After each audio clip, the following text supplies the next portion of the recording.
Hey guys. This is part 9 of What If Naruto Was the Heir of the Senju clan.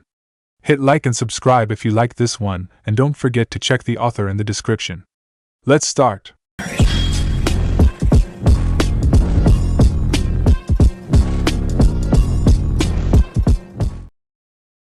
Chapter 30 Hellcat. In the audience. Well, this certainly will be an entertaining fight, wouldn't you agree, Enrai-sama? The Fire Daimyo said, where he turned back to his counterpart from Kaminari no Kuni, Lightning Country, who was sitting behind him and his family. That it should, Kasai-sama. The Lightning Daimyo replied with a nod. The Lightning Daimyo was a dark-skinned man with a beard and silver-framed glasses. He wore a loose-fitting kimono and dark-colored cloak over it, along with the customary headgear of the daimyo of the 5 great nations. Perhaps we could make things a little more interesting? The Fire Daimyo suggested with an amused smile. Oh, and how exactly would we do that? The dark-skinned daimyo asked with a raised eyebrow. By adding a small wager to the outcome of the match. That elderly daimyo answered with the same amused smirk. Oh, and how much are you willing to wager on the boy? How about 80 million ryo? Upon hearing the amount, the guards of the 2 daimyos turned to gap at elderly man, at how he was willing to bet a large fortune on Naruto winning. Naturally, even the Lightning Daimyo was surprised by the about his counterpart from Hai no Kuni, Fire Country, was willing to risk on Naruto. I must say, Enrai-sama, I'm rather surprised by this. It is not like you to be so sure of someone. You must have a great deal of faith in the boy, commented the Lightning Daimyo. I owe young Naruto-kun the life of my granddaughter here, and I have faith in his skill. He was trained by both his mother and Jiraiya-kun, who, as you know, are 2 of the Densetsu no Sannin, legendary 3 ninjas. Yes, I see your point. Very well, I accept your bet. I too have a great deal of faith in the girl Yujito. The Yondaime Reikage himself praises the girl as one of the most promising genin that Kumo has ever produced. She has gone through many years of specialized training and has been trained by B-sen, who is the strongest shinobi in Kumo. I see. Well, it should be a very exciting battle between 2 such skilled and young shinobi. The Fire Daimyo said. It doesn't matter how strong she is, Naruto-kun will still win, Rurikayo declared as she joined the conversation. My, your granddaughter seems rather sure of the boy, the dark-skinned daimyo remarked. Yes, she is, as Rurikayo-chan is rather fond of young Naruto-kun, the elderly daimyo replied as he smiled down at his granddaughter, who turned away to hide her blush. Well, this should be an interesting fight, Kakashi commented, who had finally been allowed to get up from the floor by Kushina, but had to stand since the redhead stated he still did not deserve to have a seat. Indeed, Yamato remarked. If Naruto is right about this girl, he won't have it easy, Asuma stated. Maybe, but he should be able to handle himself pretty well, Kushina replied, since they had trained Naruto for the sole purpose of standing up to Yujito and Gaara should they use their Biju's chakra. Looks like we've just made it in time, Samui, an injured Oma said, who had just arrived thanks to his female teammate helping him to the stands, where they were now seated next to their sensei.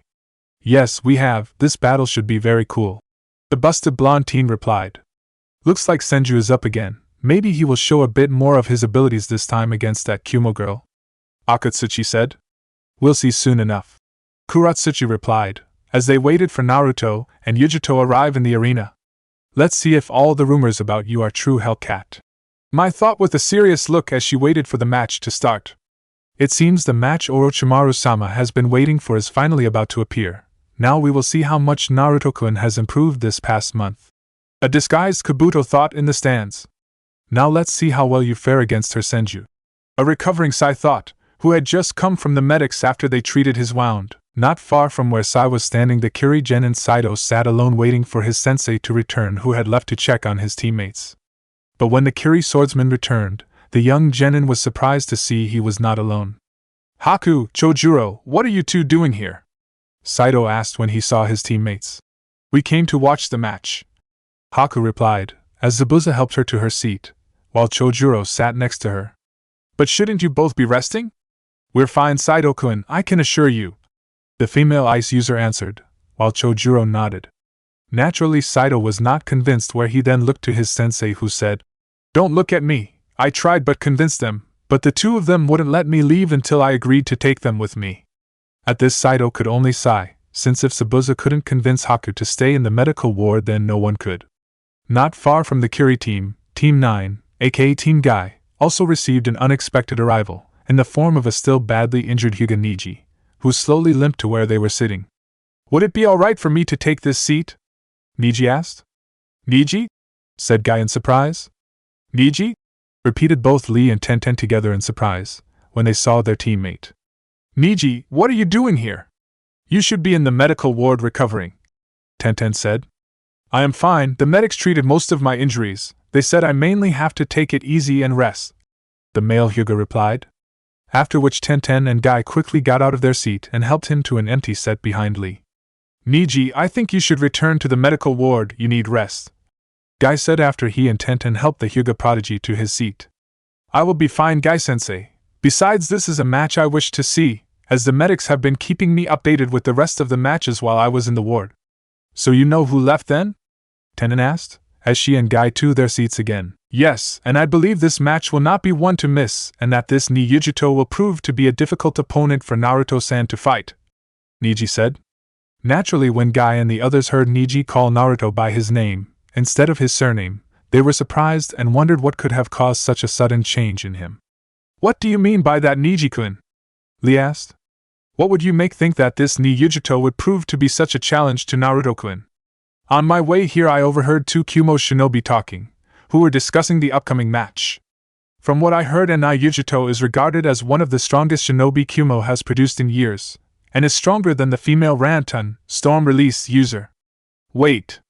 She's stronger than that Samui girl, Tenten said his surprise as she, Guy and Lee had seen her battle with Haku, and both of them were not only very skilled but powerful as well.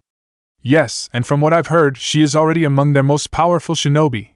They even refer to her as Kumo Jigaku no Nico, Kumo's Hellcat. Clearly the girl has been hiding her true strength, just like that Ranton user girl did, commented Guy. They haven't been the only ones. Near the end of my battle with Naruto-san I sensed that he was holding something back, Niji said. This of course did not surprise the others, since during both Temari's and Niji's battle, Naruto mainly used a handful of techniques and defeated them by tricking them or figuring out their weaknesses. Well, this looks like it will be an interesting match, the daimyo of Taki no Kuni, Waterfall Country, said as he looked at the pamphlet with the stats of Naruto, Yujito, and the other finalists.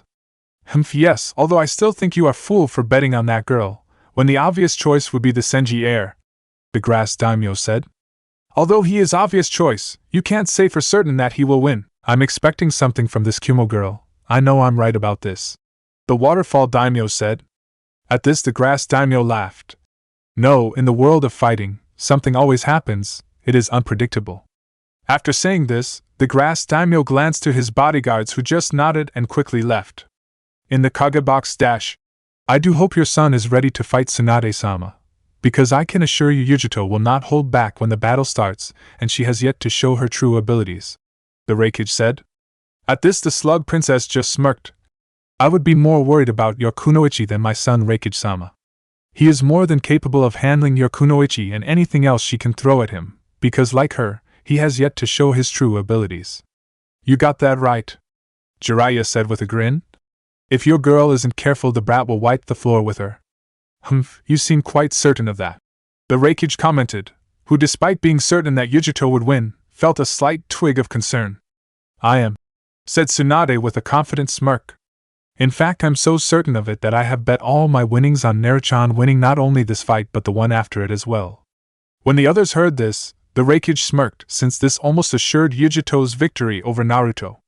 As Tsunade's reputation for gambling was legendary, where she had the worst luck in the world and would nearly always lose, which was why they called her the Densetsu no Kumo, the legendary sucker. At the same time a look of concern appeared on both Jiraiya and the Sandame's faces. Ahem, don't you think you should take a break from gambling? Since you've already won quite a bit from betting on the kid, Jiraiya said. What are you talking about, Jiraiya? I'm on a streak right now, I haven't lost yet.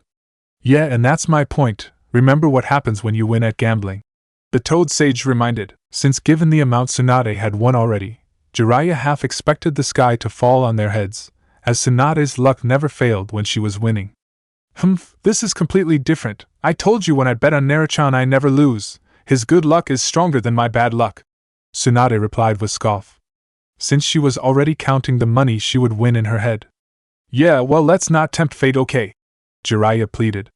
Tisk, it's too late, I've already placed the beat, Tsunade replied as she showed the ticket to the Toad Sage, who just sighed and silently prayed to the heavens that something bad wouldn't happen. Well, regardless, I am personally looking forward to this match, as I'm certain it will prove even more entertaining than their other matches, the Mizukage said with a smile. Don't you agree, Kazakage-sama, Hokage-sama?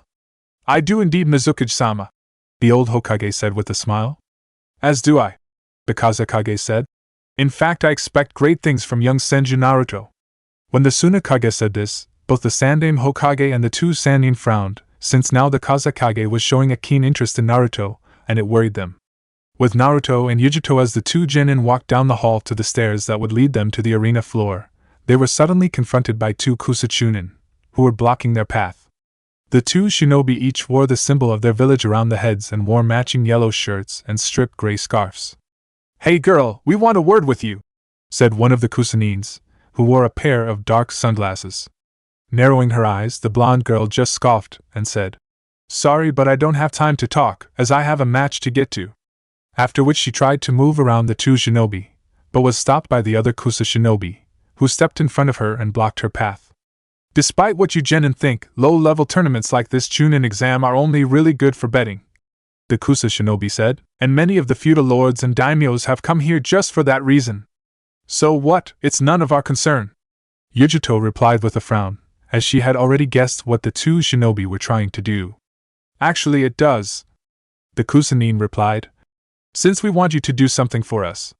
And what's that? It's simple, the Kusanin with the sunglasses said, with an arrogant smirk. We want you to lose the match. Yeah, our daimyo has bet quite a sum of money on your opponent here winning the match, the other Kusanin said.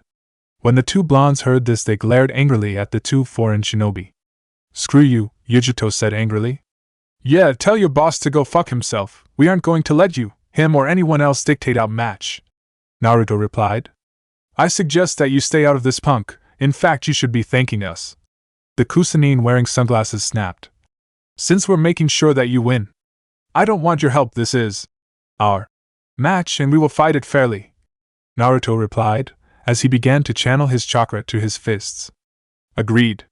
Yujito narrowed her eyes. Heh, these kids just don't get it, Shiba, the sunglass-wearing shinobi said. Maybe we should teach them a lesson in manners, Midori, and show them how they should treat their superiors, the shinobi named Shiba said as he took out a kunai from underneath his vest. Yeah, I think you're right, Midori replied with a cocky grin. But before he or his partner could do anything, Naruto slammed the back of his left fist into the side of the wall, creating a massive 5-foot hole in the wall. When Naruto did this, Midori fell to the ground in shock, where his sunglasses fell forward, allowing Naruto to see the shock and scared look in his eyes. At the same time, his partner Shiba found himself unable to do anything, where within the blink of an eye, Yujito disappeared and reappeared behind him, with her now claw-like hand wrapped itself around his neck. Now then, who exactly are our superiors? Yujito asked, with a toothy grin, which showed her fawn-like teeth. This of course freaked the two shinobi out, since it made her appearance that more demonic-looking, especially with her now bright yellow slitted eyes. I suggest that the two of you push off, before Yujito-chan and I decided to paint the hall with your hides, Naruto said with a dangerous look in his eyes. After which he then began to crack his knuckles in a similar manner that his mother would do. Shit, these brats are monsters, Midori thought with fear, before he took off running, with his partner, who Yujito let go of, following quickly behind him. Once the two Kusa shinobi left, the two blondes smirked at one another.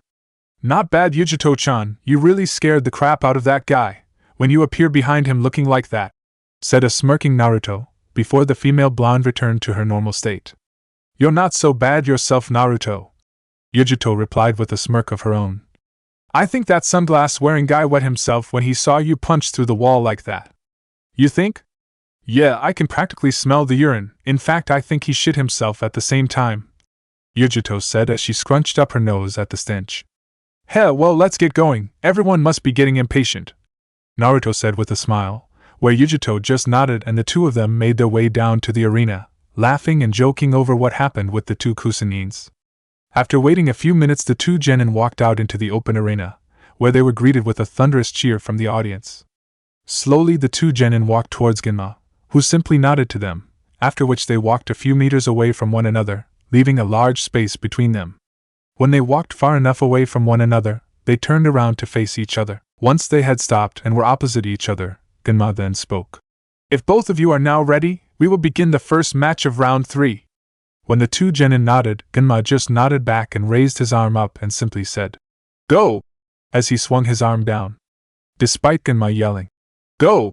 neither genin moved forward or attempted to draw their katana. Instead, they kept their distance and stared at one another few minutes. As the genin continued to stare at one another, the tension in the air became apparent to everyone, especially to the audience who were waiting to see who would make the first move. Enter Bento OST 14. I gotta turn it on. After another few minutes of staring at each other, Naruto suddenly spoke. "So Yujito-chan, shall we get started? I thought you'd never ask." The blonde girl replied with smirk, after which both she and Naruto drew their katana and fell into their individual sword stances. Within moments of doing this, the two genin raced forward at top speed until their katanas clashed with one another. After his katana made contact with Yujito's, Naruto brought his katana back and then spun around to Yujito's unguarded left side. Naruto then attempted an horizontal slash, which Yujito narrowly avoided by spinning around to Naruto's left, and made the same attempt on his unguarded side. Catching a glimpse of what Yujito was doing from the corner of his eye, Naruto quickly jumped to his right side, narrowly escaping the slash and putting some distance between the two, although received a slight cut of his new coat. After evading Yujito's slash, Naruto immediately spun around to face the blonde girl, where he then moved forward to re-engage her. For the next few minutes, the two blonde shinobi fought in a fierce battle of steel, with each moving with impressive speed. To the non-shinobi members of the audience, the two blondes were blurs, moving from one end of the field to the next, appearing only for a second to clash swords before disappearing in a blur again. The shinobi members of the audience, on the other hand, were able to keep up and follow with their movements, where many of them were impressed with the two genin's speed and movements. As the fight progressed, Naruto jumped back to avoid another one of Yujito's downward sword slashes, after which he then moved forward and tried to use the Mizu no Atsuen, rolling water, technique to catch the Kumo Kunoichi off guard. 1. But Yujito was prepared for this, as she had watched Naruto's fights in the preliminaries closely, and saw him switch his sword from his right hand to his left in mid-swing. Ignoring Naruto's feint swing, Yujito jumped back at the last possible second to avoid the real swing by jumping backwards. After avoiding Naruto's attack, Yujito then moved forward to take advantage of an opening that now appeared after Naruto missed her. But just as she swung her katana down on Naruto, the blonde Senju jumped backwards to avoid the slash and keep some distance between them. He then used the Nagarara Mizu, following water, technique to pass his katana from his left hand to his right behind his back in an attempt to surprise the girl. But just as he swung his sword, Yujito brought her katana up to block his slash, where she then pushed Naruto back, who then disappeared in a blur, preventing Yujito from striking back at him. Naruto then reappeared behind the female Jinchuriki and tried to slash her from behind, only for him to cut through air when Yujito disappeared in the same manner he did. This continued for several, where the two blondes would move around the arena at high speed trying to avoid the other's attack, while trying to slash at the other at the same time. As the fight progressed, some of the audience began to see sparks erupting from the two katana when they clashed with each other. After dodging another one of Naruto's slashes, Yujito picked up several shuriken from the ground that were left there from a previous battle and threw them at Naruto, who was then forced to deflect them with his katana, allowing Yujito to race up to him and use the Kyumoryu Mikazuki Juri, Cloud-style 3 days moon beheading, technique. Seeing what Yujito was doing, Naruto was narrowly able to avoid the deadly slash by jumping into the air. But what Naruto didn't know was that this was what Yujito wanted, as he was now open to attack while in midair. She then used the Kyumoryu Omotajiri, Cloud-style front beheading, technique to slash at him. But just as she cut the blonde boy, Naruto reverted into a large wooden log, revealing he had replaced himself using Kawarimi no Jutsu, body replacement technique. Realizing that Naruto had tricked her, she then quickly began to scan the arena for any sign of the Senju heir. She, of course, did not have to wait long, as she caught a glimpse of reflective light from the blade of a katana out of the corner of her left eye, where she immediately spun around and narrowly blocked a deadly sword strike from Naruto, who then forced Yujito on the defensive with a series of rapid attacks, forcing her back. Seeing that she was at a disadvantage, Yujito decided to turn the tables on her opponent, where she channeled chakra into her nails on her right hand, turning them into long claws. After which she then went of the offensive and began to force Naruto back, where she blocked one of his strikes with her katana and attempted to slash at his left side with her claws. When Naruto saw this, he acted fast and jumped away, barely avoiding the slash, although received another large slash on the edge of his coat. Knowing he would be at a disadvantage fighting like this, given how Yujito claws were just as strong and as sharp as any kunai, Naruto quickly took out a kunai from his utility belt to help him even up the odds between him and Yujito. For the next 10 minutes the two genin moved around the arena as they fought, each trying to gain some advantage over the other. As the fight continued, Naruto was able to hold his own for a while with his katana and kunai. He had seen how Yujito fought using both her clawed hand and her katana when she fought Sai and knew how she fought. After deflecting one of Yujito's sword stabs with his katana, Naruto threw his kunai at the blonde girl's head, distracting her momentarily as she evaded the kunai. This then allowed Naruto to gain the advantage and start going on the offensive. Not wanting this to happen, Yujito tried to force Naruto on the defensive by swinging her clawed at his head. Seeing this, Naruto ducked under the swipe and attempted to cut Yujito's legs from under her with his sword. But before he could finish his swing, Yujito performed a backwards flip to avoid the sword swipe and at the same time kicked Naruto underneath his chin, causing the blonde boy to fall backwards. Recovering quickly, both blondes raced towards one another at top speed and engaged each other in a fierce fury of steel. As they fought, Yujito was able to knock Naruto's katana out of his hand. But for her trouble, she left an opening that Naruto exploited, allowing him to hit her with a strong punch in the stomach, causing her to skid several feet back across the ground and double over slightly in pain from the punch. Wasting no time, Naruto then charged up his right fist with chakra and moved in to deliver the final blow. But just as Naruto was about to hit the blonde kunoichi, Yujito jumped into the air and performed a perfect mid-air flip over Naruto, avoiding the punch and at the same time kicking the Senju air in the back of the head, causing him to fall forward. But as he fell forward, Naruto brought his hands up, allowing him to flip back onto his feet. After which he then spun around and threw several shuriken he took out from his utility belt and threw them at Yujito, who had just turned around after landing back on the ground, forcing her move away.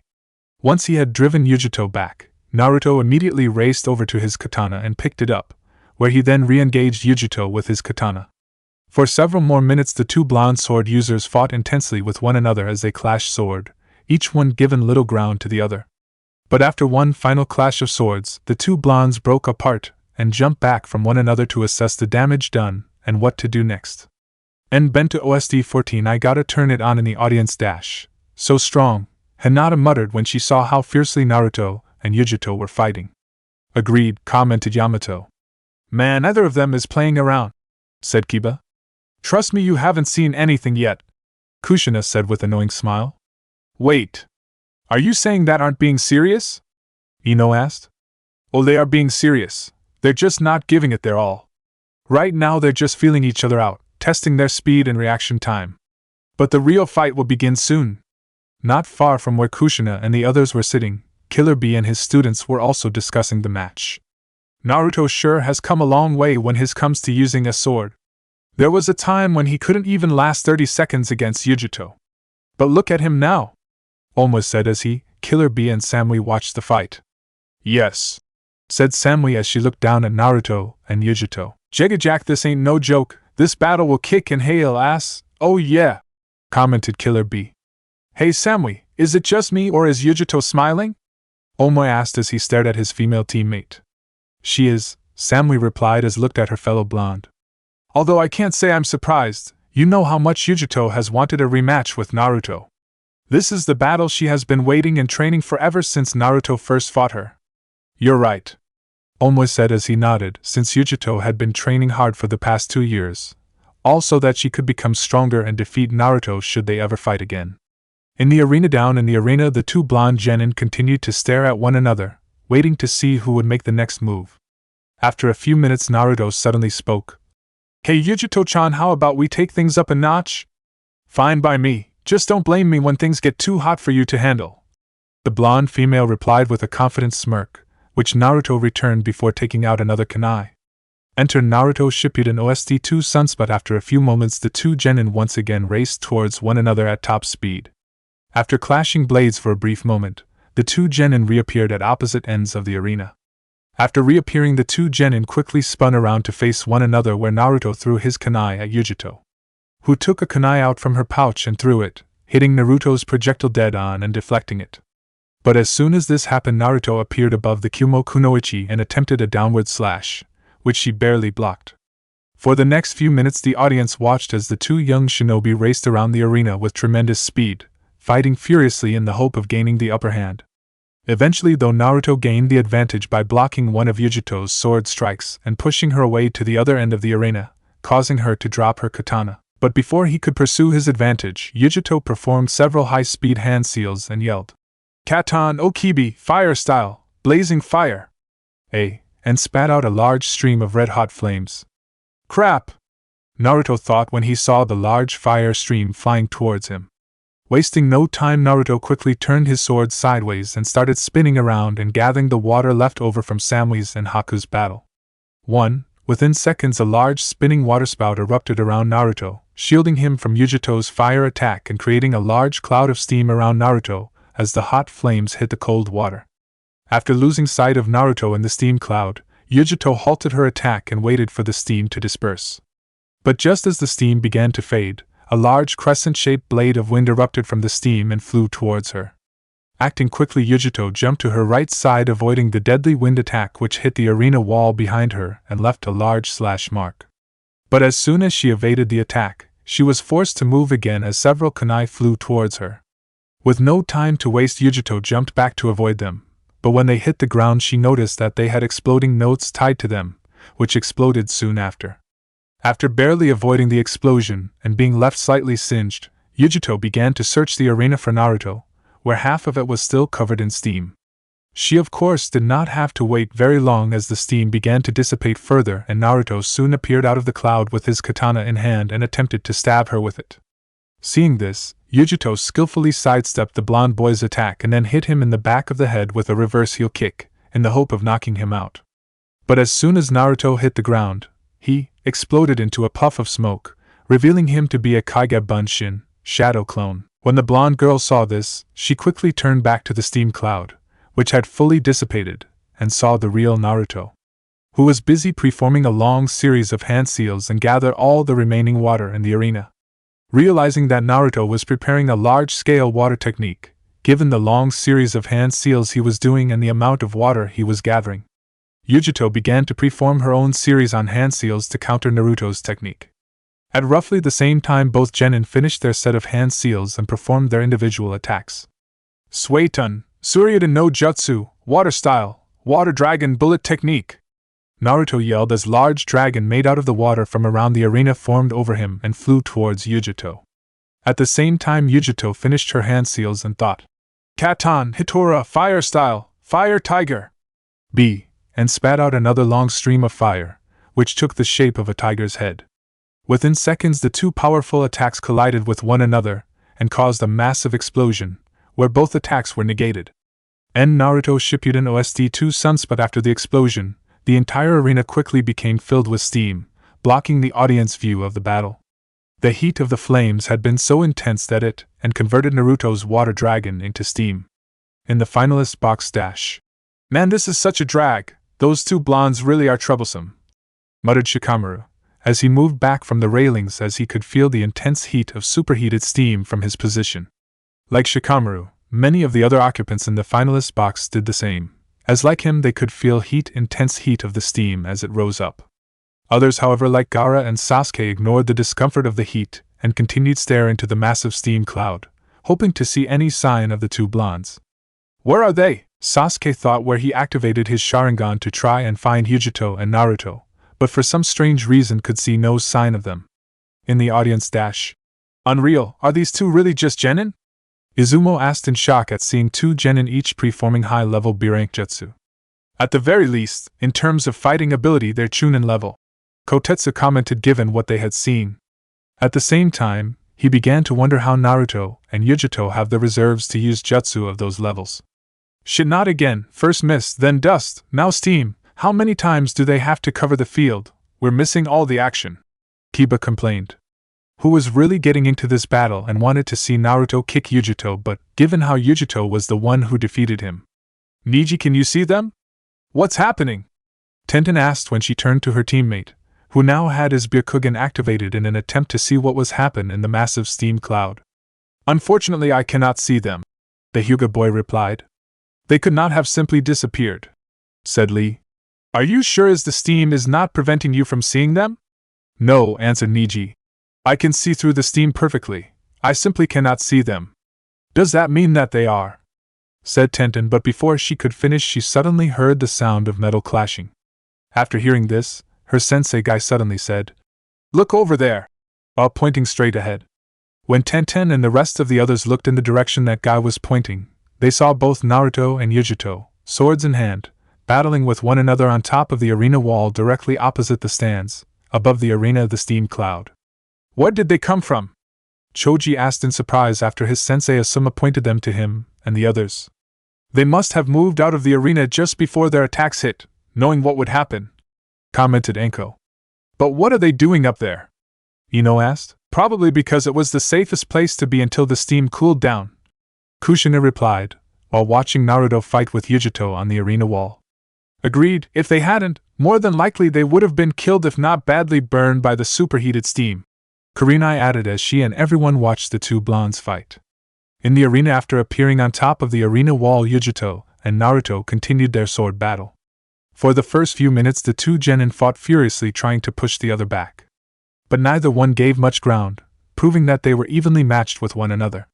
As the fight dragged on, Naruto ducked under one of Yujito's slashes and made a swipe at her legs with his katana in an attempt to cut one of her legs, but missed when she jumped backwards, forcing Naruto to pursue after her, where he made another slash at her. Seeing the slash, Yujito quickly brought her katana up and blocked Naruto's attack and pushed the young Senju back, thus allowing her to go on the offensive, where she made a stabbing motion at Naruto with her blade, only to have it be deflected by the blonde boy, who then made another slash at the female Jinchuriki, forcing her move back and allowing Naruto to go on the offensive again. This went on for several minutes, going back and forth between the two, where each time one would have the advantage, the other would do something that would put the fight back in their favor. Eventually the fight turned in Naruto's favor again, where he saw an opening and delivered a sharp knee kick to her side, catching the blonde girl off guard and damaging one of her ribs, forcing her to move back. Not wanting to let the initiative go, Naruto tried to stab Yugto in the arm with a one-handed sword thrust, but missed as the female blonde sidestepped the stab. He then tried a side slash, but Yugto evaded that as well by jumping to the left side near the edge of the wall. Seeing that Yujito had run out space to move, Naruto turned and attempted a downward slash on Yujito's head. But before his attack could hit, Yujito brought her katana up and blocked his slash, where she then took a step forward and pushed him back, breaking his stance, leaving him open to attack. But just as Yujito moved in to deliver the final blow, Naruto used the Nagarara Mizu technique to switch his sword from his right hand to his left, at high speed behind his back, catching the blonde girl off guard where she tried to move out of the way of the blade but was slashed on her right arm and forced to move away from Naruto. Shit! That was too close, Yujito thought as she held her bleeding arm. If I had been any slower, I might have lost my arm. Before Yujito could ponder any longer on her injury, Naruto moved forward, hoping to end the match while Yujito was injured and distracted. But before he could reach the blonde Kunoichi, she jumped up into the air and down into the arena, disappearing into the steam that covered the arena. Wasting no time, Naruto quickly followed after Yujito into the steam cloud, which had cooled down enough so that it was tolerable. After landing back on the ground, Naruto immediately began to gather his chakra and then touched the ground with his two front fingers before using his Chakura no Purusu, chakra pulse, technique to find Yujito. 2. Once he located the blonde Kumonin's position, he began to plan his next move.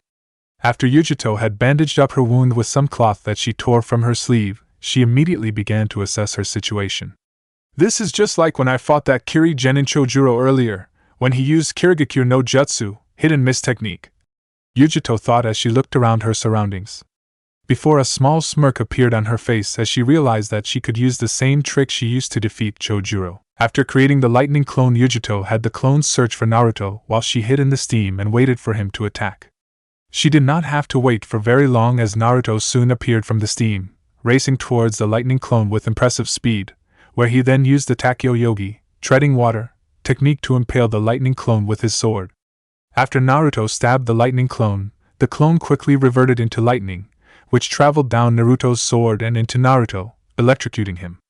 Taking advantage of the situation, Yujito immediately appeared out from her hiding spot in the steam and slashed at Naruto in the back. But as soon as she lashed the Senju Heir with Heir katana, he exploded into a puff of smoke, revealing he had been a shadow clone. Fuck! Yujito thought after realizing that she had been tricked by Naruto again, where before she could even start looking for him, he bust out of the ground underneath her. Shit! Yujito thought when she saw Naruto burst out of the ground swung his katana at her. Thanks to her quick cat-like reactions, Yujito was able to jump back and evade a lethal slash from the sword. Although fell to the ground after tripping over a piece of overturned earth and landed on her rear and dropped her katana. After landing on the ground, the blonde kunoichi immediately tried to pick herself up. But before she could get back onto her feet, she found the tip of a blade pointed at her face and a smirking Naruto looking down at her. Although this smirk quickly faded and turned to a look of dumb confusion and surprise, followed by Naruto's face turning bright red. Confused by the way Naruto was acting and why he wasn't finishing her off, Yujito lowered her eyes to see what Naruto was looking at. When she looked down at herself, she saw that Naruto's sword had cut her, and although she received no injury, there was a large diagonal slash on her blouse exposing her right breast slightly. When Yujito saw this, like Naruto, she turned as bright red and quickly covered her chest with her arms and cried, "Kaya!" from embarrassment and shame. Both genin were of course grateful that the steam blocked the audience view of the battle. Naruto because he knew his mother would go berserk if she saw what just happened, while his godfather would never let him live it down, and Yujito because she would probably die from the humiliation. I'm sorry. An embarrassed Naruto said quickly as he lowered his katana from Yujito and started waving his arms in denial. I didn't mean to stare, I swear. It was just that, I was caught off guard and don't worry, I am a medic, so not like I don't know all about them. Oh no, not like that, I mean, it's just that I've studied them, not yours. I mean, I've studied from books, and not that there is anything wrong with yours, but Naruto of course would have continued and tried to explain himself, but he knew from all the times watching his mother beat the crap out of Jiraiya for his perverted behavior, that he was just digging his own grave further. Given how he was too embarrassed to think straight and to form coherent sentences. Once Naruto stopped talking, he soon saw a dark red murderous aura form around her, one that strangely reminded him of the time when he first met and fought Yujito back when she used her Bijuu's power. Slowly the blonde kunoichi got back onto her feet, where she kept her head down, preventing Naruto from seeing her face, and lowered her right arm, while keeping her torn top covered with her left arm. After she was back on her feet, the girl lifted her head and glared murderously at the Senju Heir, who took a step back in concern and gulped, while silently thanking the heavens that Yujito didn't have her sword in her hand right now. And then Naruto, Yujito said slowly in a cold, angry voice before raising her right fist and smashing it into Naruto's face and yelling, "You jerk!" as she hit him. But as soon as her fist hit Naruto, he turned into a wooden log, which then shattered into 1,000 pieces from Yujito's punch, revealing that Naruto had replaced himself at the last possible second. When Yujito saw that Naruto had replaced himself, she quickly started to look around for any sign of him, but could find none, after which she then yelled, "Naruto! You bastard! Come out here and fight me! Take your beating like a man!" Oh come on kid, and don't be like that, it's not like he meant to do that, although if you asked me you should happy," said the nibby. Happy! Yujito roared inside her mind. Why the hell should I be happy? If this steam hadn't been covering the arena, the entire audience would have seen what happened and I would be the laughing stock of both Konoha and Kumo. You should be happy because of the reaction you got out of him, the nibby replied. Given how he froze and got all embarrassed like that, it's obvious that he finds you attractive, which increases your chances. Not to mention it puts you ahead of all those other girls who are after him, since I don't think he has seen any of their assets. After the nibby said this, the cat Bijuu spent the next 10 minutes listening to the angry yells of her host denying that she thought of Naruto that way, and stating how he would be lucky to still be alive once she was done with him. She also started to wish that she had been sealed with the Hachibi instead of Nibby, given how her sensei and Nibby were more alike with their perverted behaviors. At the same time, hiding behind a large tree in the steam, a worried Naruto let out a tired sigh. Ah man, I think it might be best if I left her alone, at least until the steam fades away. Maybe by then she might have cooled off, but then again, knowing my luck, she might get even more pissed at me. After finishing arguing with her Biju, Yujito started to take deep breaths since she would have to calm down. Once she had calmed down, she took out some ninja wire and used it to stitch her blouse up. By the time she was finished and had picked her katana up from the ground, the steam had finally dissipated, revealing the arena to both her and the audience above. At the same time, Naruto slowly walked out from behind the tree he had been hiding behind and readied himself for any attack the blonde girl would make. In the audience/finalist box dash. About time, said Kiba after the steam faded away and Naruto and Yujito became visible. Hey, is it just me or does that blonde girl seem angry at Naruto? Shikamaru asked, since after all the times he had seen his mother yell at him, or his father, he had gained a sort of instinct for angry women. You're right, looks like Senju said or did something to piss Yujito off, Karui said, who was standing near Shikamaru when he asked this, and could not help but smirk in amusement, knowing Naruto was in trouble. No. In the arena, after waiting for several minutes for Yujito to attack, Naruto decided to make the first move, and conjured 10 shadow clones and had them surround Yujito and attack her from all directions. As the clones surrounded her, Yujito readied her sword, and channeled her chakra along with her fire affinity into it, igniting the katana and turning it into a flaming blade. She then used her flaming sword to dispatch 2 of the clones that came at her. After which she then swung her katana in a large, wide arc and yelled, Kumoryu Kenjiri, cloud-style flame beheading, creating a large flaming circle of fire around her, destroying the remaining clones in one go. Once the clones were all gone, the flames on Yujito's katana died out and she sheathed her katana, after which she did several hand seals thought, Rankadama, flaming hairball, before spitting out several flaming hairballs. Remembering how Yujito defeated Chojuro, Naruto knew that simply extinguishing the flames would not stop the hairballs and decided the best course of action would be to evade them. After dodging the flaming hairballs, Naruto found himself immediately under attack again, where Yujito appeared in front of him with her katana redrawn. She then tried a horizontal slash, which would have severed Naruto's head had he not ducked under the slash. After evading the slash, Naruto punched the ground with his left fist while using his superhuman strength, causing the ground around Naruto to explode from the shockwave and blow Yujito back. Once some distance had been put between the two of them, Naruto quickly used Otan, Kage Bunshin, Earth-style, Shadow Clone, to create 4 Earth clones, and had them attack the female blonde, who had just recovered from being blown back. Wasting no time, the clones quickly moved towards the Kumo Kunoichi, where the first 2 head straight for her, while the other 2 circled around her. The first Earth clone made the first move by throwing several shuriken at her, which she skillfully deflected with her katana, before having to defend herself with it from the second Earth clone, who slashed at her with its katana. After blocking the slash, Yujito then had her fingernails, in her left hand, take their claw form and stab the clone in the side, causing it to revert into mud.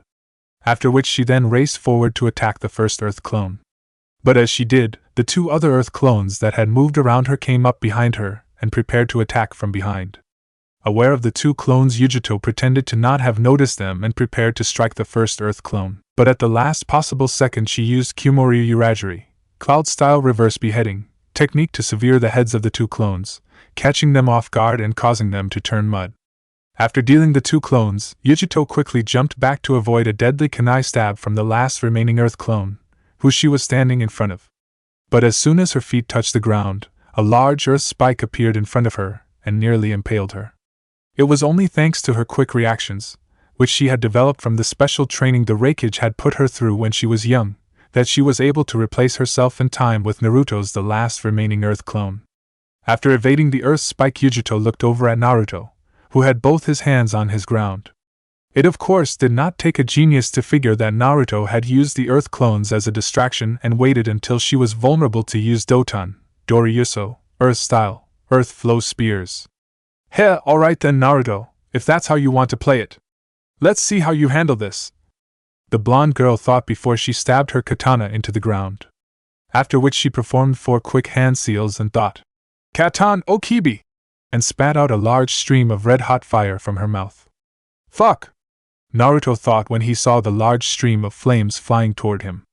Knowing that he couldn't avoid the fire attack in time, and that he would have to block it, and there was only one technique he knew that he could use to block Yujito's attack in time. Enter Naruto Shippuden OST 2 Rising Dragon. Acting fast, Naruto quickly created a shadow clone and had it start doing hand seals, while he flipped his katana backwards and started to spin around, drawing the water from the air and the surrounding plants. Given to how all the water from Haku and Samui's battle had evaporated when Naruto's water dragon and Yujito fire tiger clashed, as soon as Naruto began to spin, a large amount of water started to appear around him and the clone. In the Kage box dash. Impossible! Said the Raikage as he stood up from his seat in shock after seeing water appear out nowhere and form into a massive spinning waterspout around Naruto and his clone, protecting them from Yujito's fire attack. Don't tell me he's drawing all that from the air? It's not just from the air, he's also drawing it from the nearby trees and plants, the Kazekage said, who then pointed to the grass and the nearby trees which were drying up as Naruto drew water from them. Incredible! Muttered the Mizukage in disbelief at Naruto being able to do something like this, especially at his age. Has he somehow inherited the high water affinity of his ancestor the Naidame Hokage? The Mizukage of course knew a great deal about the famed Hokage whose skill in water manipulation was second to none, even to this very day. This was of course an embarrassing subject for Kirigakure, Hidden Mist, given how her village specialized in Suiton ninjutsu. The closest anyone in her village ever came to the Naidame Hokage skill level in Suiton ninjutsu was the famed swordsman Hashigaki Kisame, who later became Kiri's most infamous and feared Nukenin.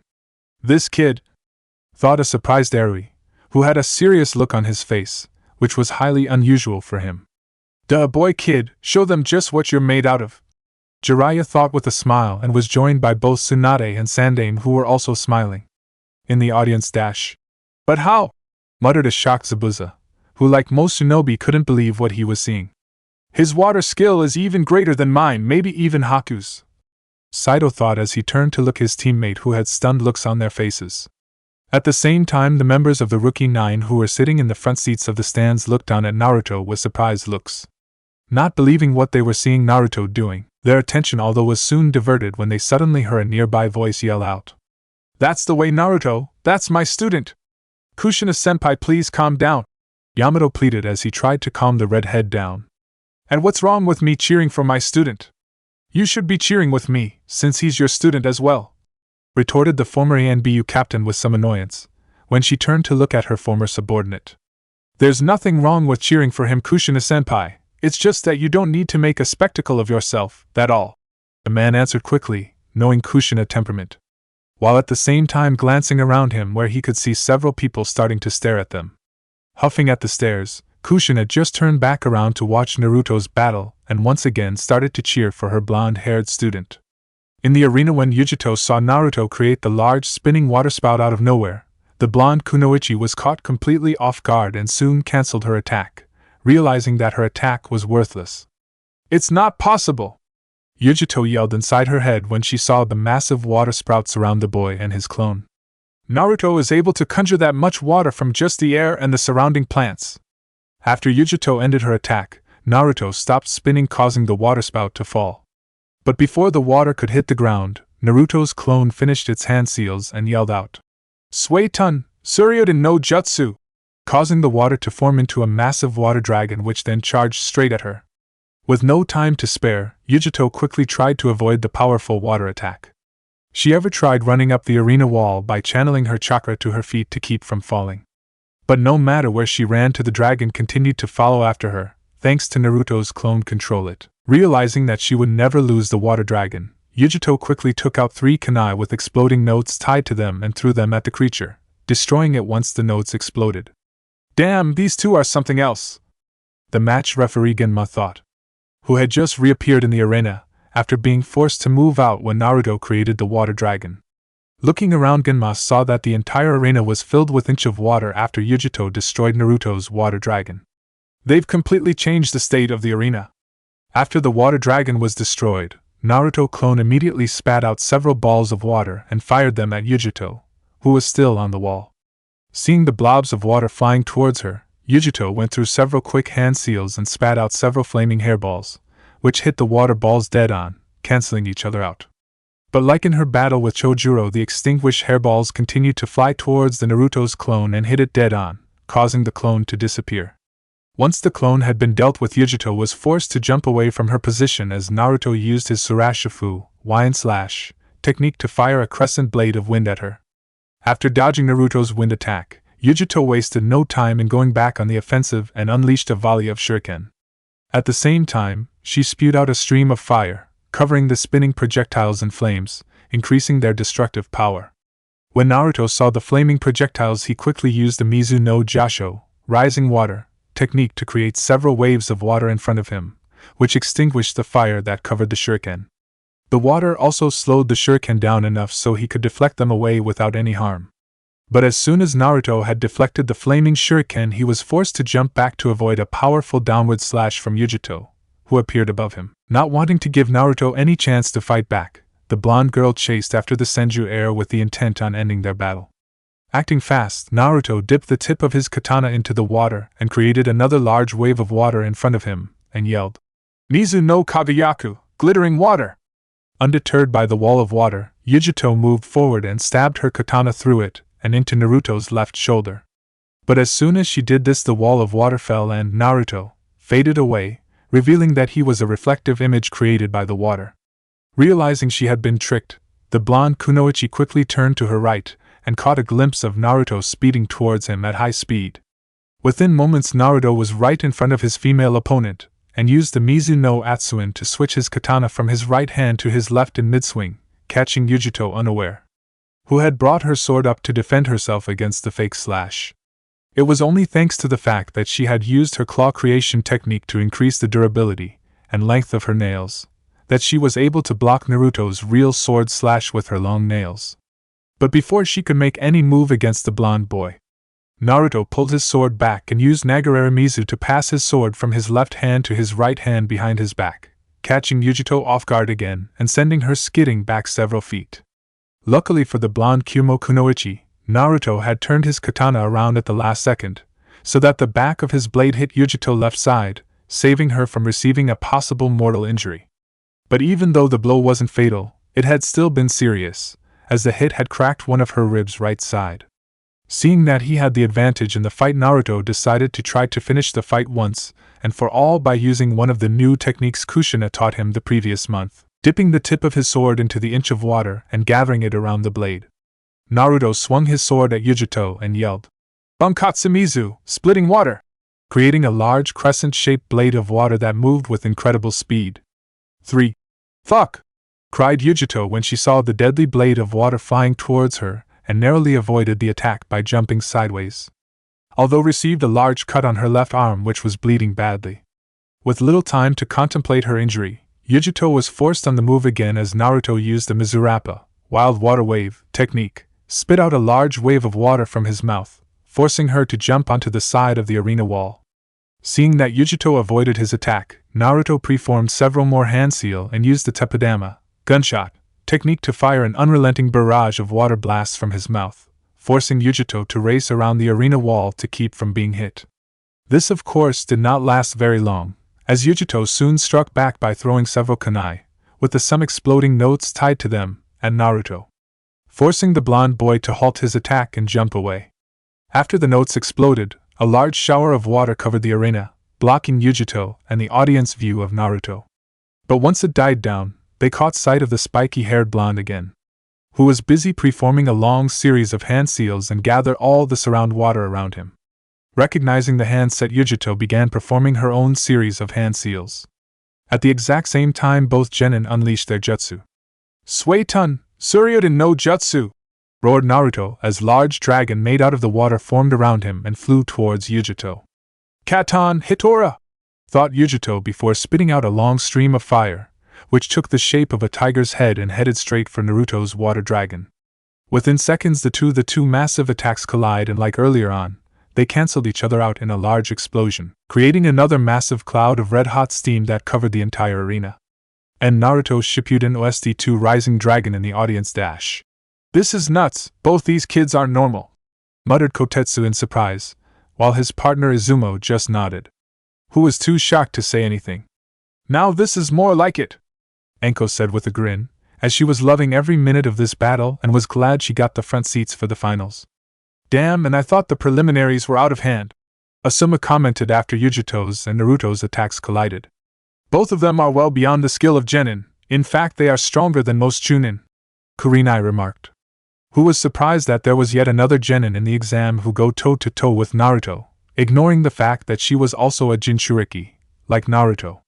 In the arena after the large steam cloud began to form, Yujito quickly made her way up to the top of the arena wall, where she would be safe from the boiling steam. Once she reached the top, she looked around for any sign of Naruto but could find none.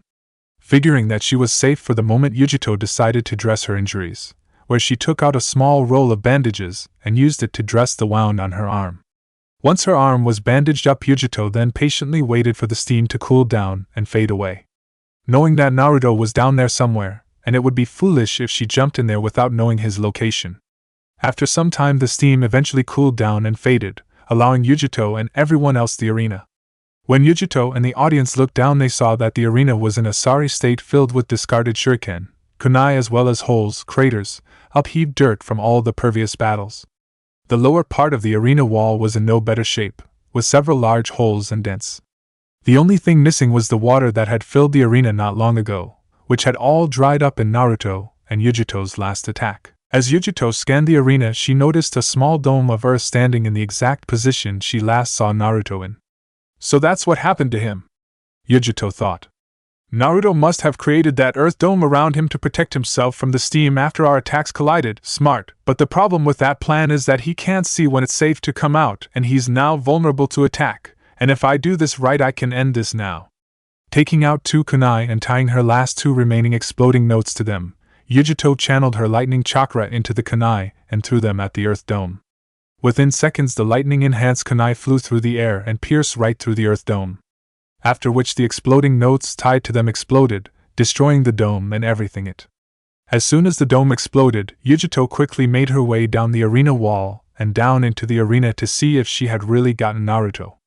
At the same time, the match referee Genma appeared after he was forced again to shun Shin, body flicker, out of the arena when Naruto and Yujito's attacks collided. When the smoke from the explosion cleared, Yujito cautiously walked over to the destroyed dome with her katana ready. Unsure of Naruto's current condition, since she knew how tricky Naruto could be, given the number of times the Senju Heir had fooled her. Once she reached the site, she saw Naruto lying face first in the ground, motionless, his clothes torn up and dirty and his body covered in burns. But just as the blonde kunoichi went to check the boy's pulse, Naruto reverted into a mud, revealing him to be an earth clone. When Yujito realized that Naruto had tricked her again, the blonde girl quickly spun around and saw the real Naruto erupt out of the ground, on the opposite end of the arena. He then swung his sword down and yelled, "Idaina Surashifu, Great Wind Slash!" where a large crescent-shaped blade of wind erupted from his katana and flew straight for her. When Yujito saw the deadly wind attack heading towards her, she immediately jumped to her right to avoid the attack. But as soon as she did, she was put on the defensive by Naruto, who appeared in front of her and tried to slash her, forcing her to use her katana to defend herself. For the next minute or so, a battle for dominance ensued between the 2 young genin, each trying to force the other back. Eventually, Naruto showed signs of winning thanks to his superior strength and the cracked rib that Yujito received earlier. Seeing that she was being pushed back, Yujito had her left hand let go of her sword and used her claw creation technique to turn her nails into Long's claws and attempted to scratch Naruto's face, who quickly jumped back to avoid the razor-sharp nails and went on the defensive when Yujito attacked. For the next few minutes, the 2 blondes fought intensely, where for the majority of the fight Naruto was on the defensive, who struggled to hold his own thanks to Yujito claws giving her an extra weapon to use against him. It was made even more difficult since Yujito proved quite skilled in using her katana and clawed hand in conjunction, leaving Naruto little opportunity to fight back. Shit, this is not good. At this rate she'll hit me, Naruto thought as he barely deflected a sword stab from Yujito with his katana. Looks like I'm going to have to put what Kushina-sensei taught me to the test. After sidestepping another claw swipe from Yujito, Naruto quickly dragged his sword onto the ground and set some dirt flying into Yujito's eyes, blinding her momentarily and forcing her to halt her attacks. With Yujito blinded, Naruto then kicked the blonde girl in the stomach, sending her flying back a few feet and allowing him to move back further, increasing the distance between them. As Yujito rubbed the dirt out of her eyes, she looked back at Naruto and saw him lower his guard and taking deep calming breaths. Unsure what Naruto was up to, Yujito decided to try finishing the match before the blonde boy could do anything. As she moved forward, Yujito made a horizontal slash at Naruto, but before the blade could cut Naruto, the blonde boy coolly sidestepped the slash. When Yujito saw this, she then tried downward slash with her claw hand, but like before, Naruto evaded the slash with ease. This continued for several minutes, where Yujito continued to try and slash Naruto with a series of relentless assaults. But each and every one of her attacks was easily avoided by the Senju Heir, as if he knew they were coming. In the audience dash. Damn, just a few minutes ago Naruto could barely hold that Yujito chick off. But now he's dodging all her attacks like they were nothing. How the hell is he doing it? Asked Kiba, who was amazed by how easily Naruto was dodging Yujito's slashes, especially since he could barely keep up with her movements. He's using a special technique from the Arasujin no Mai, Dance of the Raging Water Goddess, sword style, am I right, Kushina? Asuma asked as he recognized the technique Naruto was using. Yeah, it's called Namiatsumizu, rippling water, the red-haired woman replied. What does it do? Ino asked, who was curious like all the other members of the Rookie Nine. It's the fourth defensive technique of Arasujin no Mai style. It involves the user avoiding an enemy's attacks by synchronizing with their breathing and following their movements, allowing the user to predict an enemy's movements before they make it. It's extremely useful when you want to wear down an enemy or to make them waste energy. That's all? Kiba asked in confusion, since it didn't really sound very difficult. Trust me, it's a lot more complicated than it sounds. A person needs to be perfectly calm and focused so to keep in sync with their opponent's breathing and watch their movements carefully. It is an extremely difficult technique to use, and even more difficult to master, and if the person makes one wrong move or falls out of sync, it could be fatal. Kushina replied with a serious look on her face as she continued to watch Naruto evade Yujito's attacks. It's incredible that he has progressed this far in using your fighting style. Kurenai commented, who was impressed with Naruto's growing skill. Yeah, even I've got to admit that Naruto has come a long way in a short time, Kushina remarked. When I first started training him in the Arasujin no Mai style, I never dreamed that he would learn to use it so well in just over 6 months, especially since it took me 2 years to create it and use it. Although he still has a way to before he has fully mastered all of them yet. In the arena, as the fight in the arena continued, Naruto proceeded to evade all of Yujito's attacks, much to the girl's frustration. Every time she tried to catch Naruto off guard as if he knew what was coming. Even when she attempted a hidden knee kick to the side, Naruto somehow knew what she was going to do and took a step back to avoid it. Damn it, what the hell is going on? How is Naruto avoiding all my attacks? It's as if he's reading my mind and knows what I'm going to do right before I do it. Calm down, kid, and getting yourself worked up only makes things worse, and that's probably what he is hoping you'll do, as you're more likely to make a mistake, said the Nibi inside Yujito's mind. Look at his eyes, they're calm and focused, and his moves are mimicking your own. He must be using some kind of technique to match your movements and predict what you're going to do and dodging them at the last moment, making you waste energy and frustrating you. Then what do you suggest? The blonde girl asked, as she made another slashing motion with her katana. Do something he won't expect, make him think he knows what you're going to do, then do something that will catch him off guard. How do I do that? The girl replied, while at the same time watching Naruto sidestep her sword slash. It was then when Naruto moved out of the way of her sword slash that an idea suddenly popped into her head. Wasting no time, the blonde Kumo Kunoichi brought her clawed hand forward and made a slashing motion at the right side of his face. When Naruto began to move out of the way of the slash, Yujito channeled more chakra into her nails, causing them to grow longer. Unaware of the claw's increased length, Naruto could not fully evade the claws and received a light scratch on his right cheek. This was of course all that Yujito needed, as the scratch caught Naruto completely off guard and his breathing fell out of sync with Yujito's, who took advantage of Naruto's distraction and delivered a sharp knee kick to Naruto's left side, causing the boy to stumble slightly. But just as the blonde Kunoichi was about to deliver the final blow with her katana, Naruto jumped back and narrowly avoided the sword slash. In the audience dash. Naruto-kun, thought Hinata in concern when she saw the blonde boy struggling to hold Yujito off as she unleashed a series of relentless attacks on him. What happened? Sakura asked in surprise. A moment ago she couldn't even touch Naruto, now he can barely hold her off. Like I said earlier, the Namiatsumizu is a difficult technique to use, and even more difficult to master. Naruto may be able to use it, but he hasn't mastered it yet and needs more training in using it, since all you have to do is wound him slightly to make his breathing fall out of sync. Kushina explained. To use Namiatsumizu, the user must synchronize his or her breathing with their opponent.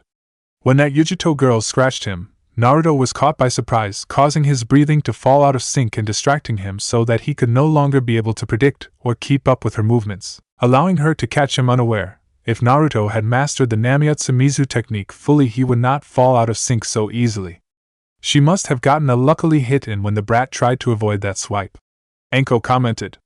Luck had nothing to do with it, Kakashi said suddenly as he narrowed his one visible eye slightly. When Naruto sidestepped to avoid her claw swipe, she channeled her chakra into her nails, increasing their length at the last second, causing Naruto to misjudge their reach and allowing her to scratch him, which resulted in Naruto's breathing to fall out of sync with hers. It's actually quite clever. After Kakashi finished, Kushina narrowed her eyes and watched Naruto struggle to defend himself from Yujito's attacks.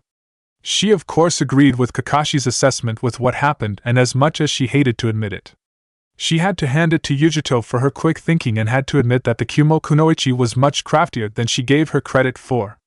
In the arena, after blocking another slash from Yujito's sword with his own, Naruto saw the girl bring up her clawed hand in an attempt to slash him with her deadly nails. Acting fast, Naruto had his right hand let go of his katana and caught Yujito's wrist, preventing her claws from hitting him. After Naruto caught her clawed hand, Yujito then prepared to channel more chakra into her claws and increase their length, knowing that Naruto wouldn't be able to avoid them, given how his hands were already busy. But before she could do this, Naruto struck first by delivering a sharp knee kick into Yujito's cracked rib, which he cracked her earlier in the fight and now broke. Once Naruto hit her, the blonde Kunoichi cried out in pain and staggered back, nearly dropping her sword. Before she could recover, Naruto followed up with a powerful kick to the chest, sending the female Jinchuriki skidding back several meters away. Gwag. Damn you, Naruto, that was a cheap shot, Yujito hissed angrily as she glared at the spiky-haired boy. Heh, sorry Yujito-chan, but like my Ka-chan told me when she first started training, there is no such thing as a dirty fight, the smirking boy replied before he raced toward the blonde girl. Within seconds, Naruto was right on top of Yujito and preformed a powerful downward slash, forcing the young girl to bring up both her katana and her clawed hand to block the powerful slash. For a minute or so the two genin once again enter a battle for dominance, and despite her injury Yujito was able to hold her own by focusing on the battle instead of the pain from her broken rib. But what she didn't know was this was exactly what Naruto wanted, and had his left hand once again let go of his sword, where to the surprise of nearly everyone in the audience, started preforming hand seals with his one free hand. No way Naruto can perform hand seals with just one hand, Yujito thought in surprise. Before she could do anything, Naruto finished his hand seals and spat out several balls of water, hitting her right in the face and sending her skidding across the ground.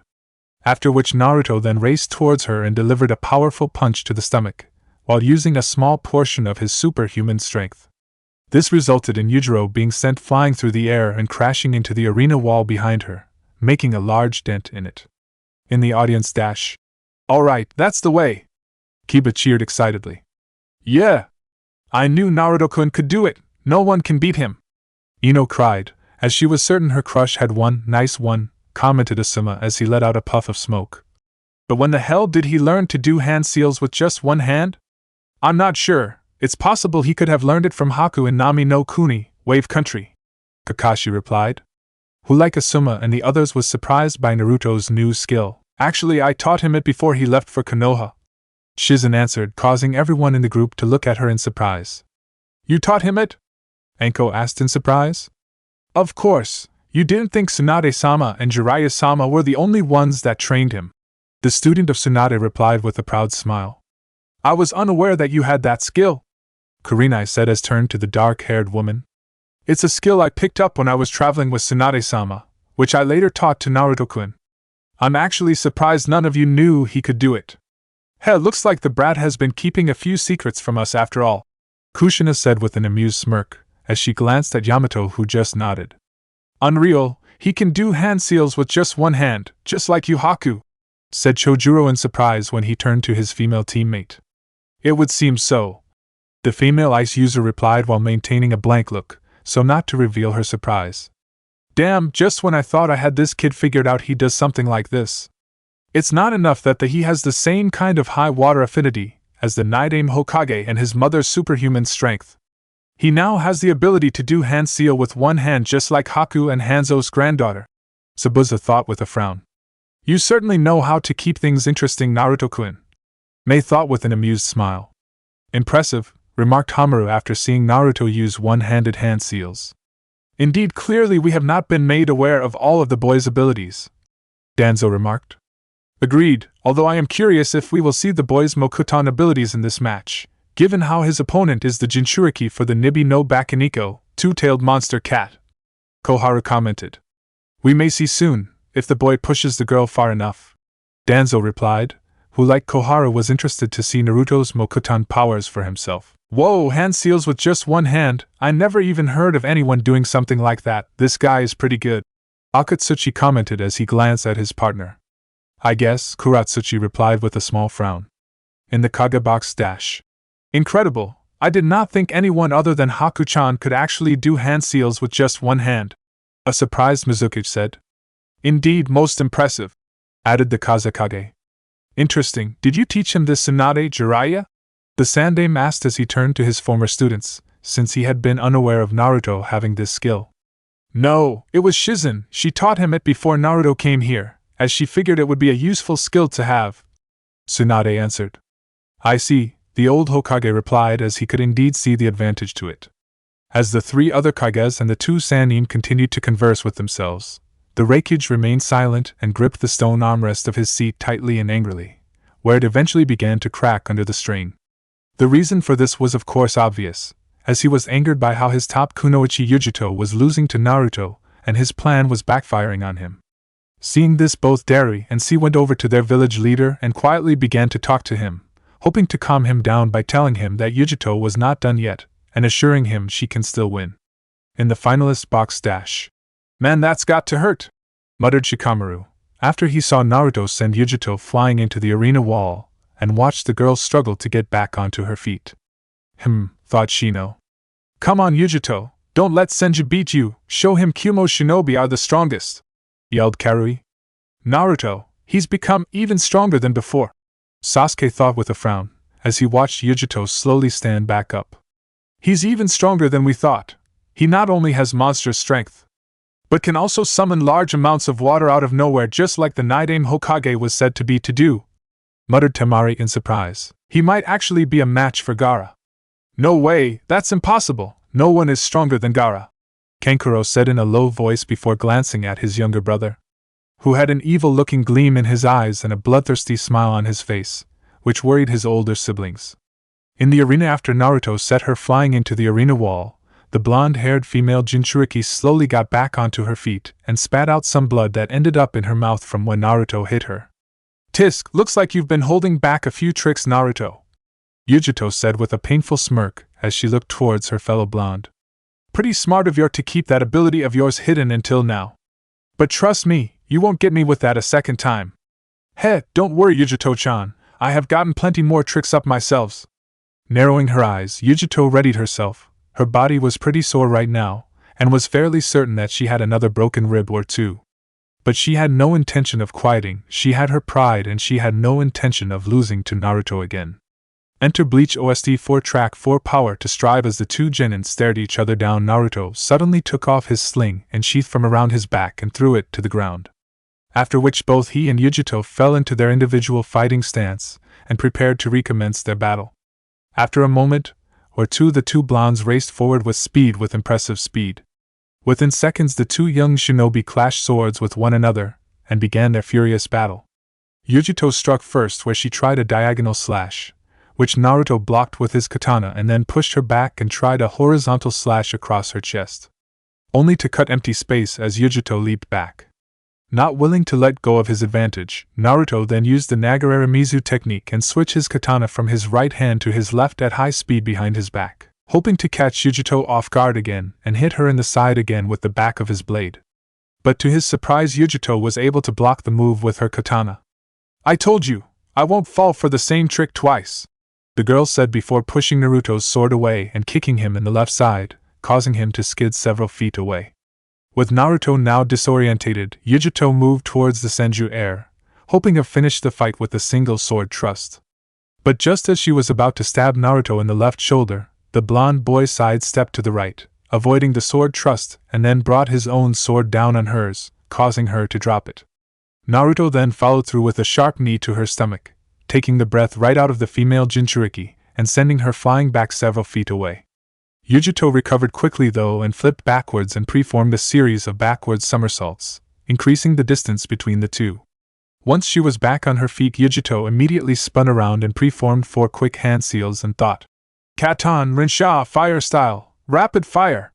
After which she spat out a long stream of small fire balls at Naruto, forcing the blonde boy to move around arena to avoid them. Eventually after a minute or so of dodging fireballs, Naruto was backed into the arena wall, where Yujito preformed another set of hand seals and thought, time to put the previous month's training to the test.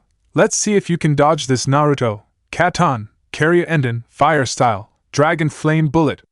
After Yujito preformed the hand seals, she spat out a massive stream of fire which took the shape of a dragon and then spilt into 3 separate waves, which converged on Naruto from both sides and the front at startling speed.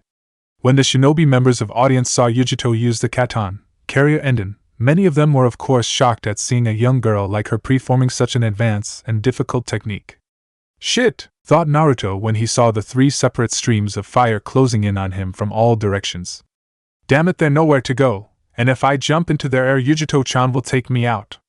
I can't even block the flames with Sakai no Mizu since there are not enough plants nearby, and I can't draw enough water from just the air, which is probably what Yujito-chan planned on when she forced me here. Looks like I have no other choice, I just hope this works. Naruto thought as turned his katana sideways and began to spin around, just as the 3 streams of fire were about to hit him. In the audience/Kagebox dash. Naruto! Cried Tsunade and several other people in the audience when they saw the flames hit the blonde boy. But before they could even think of the worst, a large spinning dome formed around the spinning Senju heir, protecting him from the flames. That's a surprise, Hinata said. My, said Shakuniji. Hakusho Kaiten, 8 trigrams palms revolving heaven, finished a stunned Hyuga Hayashi, who couldn't believe what he was seeing. Impossible! Cried Hayashi's father in disbelief, as he watched Naruto use his clan's ultimate defensive techniques and deflect the flames around him. In the arena, as soon Yujito saw the large spinning dome form around Naruto and deflect her flames, like everyone else in the stands, the blonde girl was stunned, as she recognized the same technique that Niji had used in his battle against Naruto. Before Yujito even put any more thought on what she was seeing, a large blade of wind erupted from the spinning dome and expanded outward, where it flew straight towards her. It was only thanks to her quick cat-like reactions, which Yujito received for being the host of the Nibi, that she was able to jump into the air in time and avoid being severed from her lower half. But as she landed back on the ground, she saw that the wind blade had created a long 5-inch deep slash mark on the wall, which circled around the arena wall. And Bleach OST 4 track 4 power to strive. Soon after, Naruto began to slow down and eventually came to a stop, although looked to be fairly dizzy. Oh man, I think I'm going to hurl, Naruto thought as he tried to steady himself and covered his mouth with his one free hand, as using that technique for so long made him fairly queasy. How the hell do Niji team and those other Hyuga's guys do it without feeling so dizzy, especially when they have their Byakugan on? Even using the Sakai no Mizu doesn't make me feel like this. I'm going to avoid using this for now, at least until I've fully mastered it. After a minute or so, the world finally stopped spinning for Naruto, where he finally steadied himself. When he looked up, he saw Yujito staring at him with a confused and surprised look on her face. Something on your mind, Yujito-chan? Asked Naruto, who was surprised that Yujito didn't take advantage of his dizziness. How is it that you're able to perform the Hakusho Kaiten? That wasn't the Hakusho Kaiten. Of course it was. It was exactly like Hyuga Niji's, when he used it in his battle against you. The blonde girl replied hotly. The technique is similar, because I based it on the Hakusho Kaiten and my Mizu no Jasho technique. I call it Kaze no Bosiki, spinning wind. Kaze no Bosiki. Yujito repeated in confusion. But how? With the exception of Hyuga Niji, that technique is only known to members of the main family of the Hyuga clan. Yujito of course knew a great deal about the Hyuga clan, due to her village's interest in it. You forget, during my battle with Niji, I was able to see the technique enough times to get a basic understanding of how it works, which allowed me to figure out its weaknesses. After the battle ended, I realized how useful it was and I tried to figure out a way for me to use what I learned. Now obviously I can't use the technique itself, since I don't know the Juken fighting style and can't release chakra from all my tenketsu. Not to mention there are other things you need to do to perform it correctly. But since I understood the basics of how the technique works and have flawless control over my chakra, I combined what I knew with my knowledge of my Mizu no Jasho technique, given how they work on similar bases, allowing me to come up with something that is fairly close to it, which you saw. And what makes it so different from the Hakusho Kaiten? Yujito asked, since from what she saw the technique looked exactly like the real Hakusho Kaiten. Unlike the Hakusho Kaiten, which involves releasing chakra from the body and spinning around at high speed, my technique is a little more complicated. When I spin around, I channel my chakra into my katana and slowly release it. I then convert it into wind and use my high chakra control to not only control the amount I release, but to have the wind form a large sphere around me. Naruto explained and continued. It makes for an effective defense against most techniques, especially taijutsu, since a person would receive a lot of damage from making contact with the spinning wind. Also, as you saw moments ago, I can create a large blade of wind that expands outward in all directions from my barrier. This allows me to attack my opponents even when they keep their distance from me, making it quite effective when I am surrounded. Once Naruto finished explaining the Kaze no Boseki technique to her, Yujito was naturally left stunned as she couldn't believe what Naruto had done. But what she didn't know was that the last part was a lie, as the expanding wind blade was a complete accident. When Naruto was spinning around and using his katana as a medium to control the wind around him, like when he does to use the Mizu no Jasho technique, he momentarily lost control of it, due to be so dizzy. This then resulted in him accidentally releasing too much chakra and creating the wind blade that nearly cut Yujito in two. He of course knew that he would have to spend some time to perfect the technique. But despite it being an accident, he saw the benefits of the expanding blade of wind and wanted Yujito and everyone to think he meant to do that. Hold on! Now let me get this straight, a stunned Yujito said, as she tried to make sense out of all this. You're saying that from just watching Hyuga Niji in your battle with him, and in just under a few hours, you came up with a completely new futon jutsu by yourself, that you based on one of the Hyuga's clan most powerful techniques, and that this was your first time even using it? Pretty much, the spiky-haired boy replied with a shrug as if it was nothing. Impossible! Yujito yelled, even though she saw the proof for herself and there was no other way to explain it. Well, my Ka-chan always did say I had a knack for ninjutsu. A knack? A knack? Yujito cried inside her head as she stared wide-eyed at Naruto in complete disbelief. Doesn't he realize what he's just done? This goes well beyond being simply gifted. It should take years for someone to come up with something like that. Yet he does it in just a few hours and performs it perfectly on the first try, in the middle of battle. Just what the hell is he? Strong, good-looking and smart. Boy kitten, you really do know how to pick them. Comment the demon cat, who received no retort from Yujito, who was still trying to make sense out of what she had been told. In the audience, the female Jinchuriki was of course not the only one who was stunned by Naruto's revelation, as everyone else in the audience was staring at the blonde Senju with looks of complete astonishment. Naruto-kun, you're incredible! Yelled Ino as she stood up and stared to cheer loudly for her crush. She was of course not the only one, as soon others started to cheer for Naruto. All right, roared Kiba as he too stood up. Show her who's boss. You're the greatest, Naruto, and I, Konohama cheered, who was soon joined by his two teammates and the rest of his class, while their teachers stared down at Naruto in stunned silence. You're amazing, Naruto-kun, Hinata said quietly with a large smile. After getting over the shock of Naruto finding a way to create his own unique jutsu, based on one of her clan's greatest techniques. Incredible, said a stunned Kurenai as she still tried to wrap around the idea of a young 12-year-old boy like Naruto doing something like this. No kidding, Asuma said, as he had to admit that Naruto was even more talented than him when it came to futon jutsu, since he knew he could never be able to come up with something like unreal, muttered awestruck Anko, as she was beginning to believe what Orochimaru said about Naruto was true, that he really was more talented than she was. Man, Naruto isn't normal, Choji murmured quietly, knowing that if his blonde teammate heard him, she would bash him on the head. Naruto, a wide-eyed Yamato and Shizen thought together. Naruto really is getting to be more like father, Kushina thought to herself in shock. Seeing Naruto create a completely new jutsu after analyzing another reminded her of the time when Minato first told her about the Rasengan, spiraling sphere, and on how he had based it on the Baijidama, tailed beast ball, of a Biju. But still that took Minato-kun over 3 years to develop and master, and yet Naruto developed his Kaze no Boseki in just a few hours and performed it perfectly on the first try, in the heat of battle. It's possible he could actually be even more gifted than Minato-kun was. Amazing, I knew Naruto was skilled, but still to accomplish something like this at his age, it's unbelievable. Kakashi thought in disbelief. He had even uncovered his Sharingan when he saw Naruto performing his Kaze no Boseki technique, and it confirmed what Naruto had just said. But unlike everyone else, he knew that the part about the wind blade was a lie, as he had seen with his Sharingan that Naruto momentarily lost control of the technique. Only someone of Minato-sensei's blood could accomplish such a feat at so young an age, thought the copycat Nin.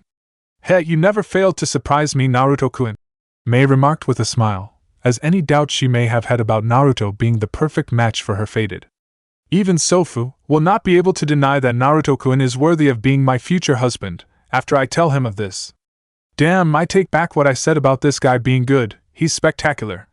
A mind-blogged Akatsuchi said. His partner Kuratsuchi on the other hand just frowned, as she remembered what his grandfather said about Naruto before leaving for Konoha. Don't underestimate the boy, he is of the Senju clan, and they have produced some of the most powerful shinobi that have ever lived. Just what the hell is he? I doubt even Gigi expected him to be this skilled. But Satsuki's granddaughter thought, as she had never heard of anyone doing something like this in such a short time. She was also beginning to believe that the Senju clan had some sort of bloodline limit that allowed them to produce powerful and talented shinobi.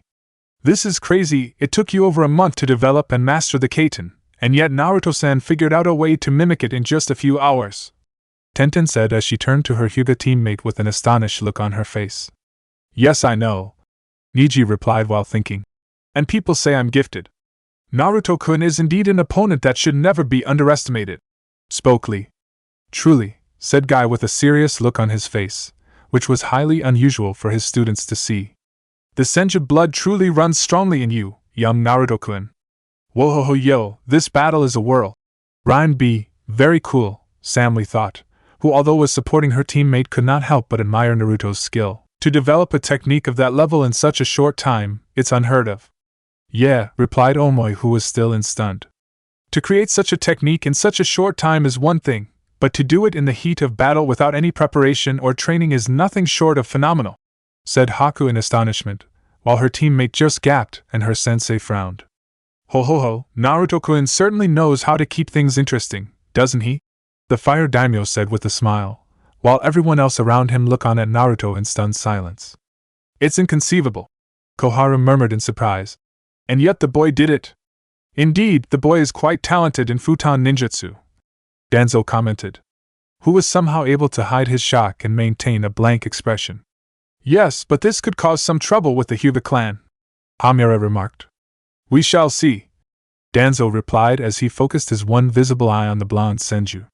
Such talent, Hayashi said in amazement, as he couldn't believe what Naruto had done, although not everyone in his clan took what Naruto had done as well as he did.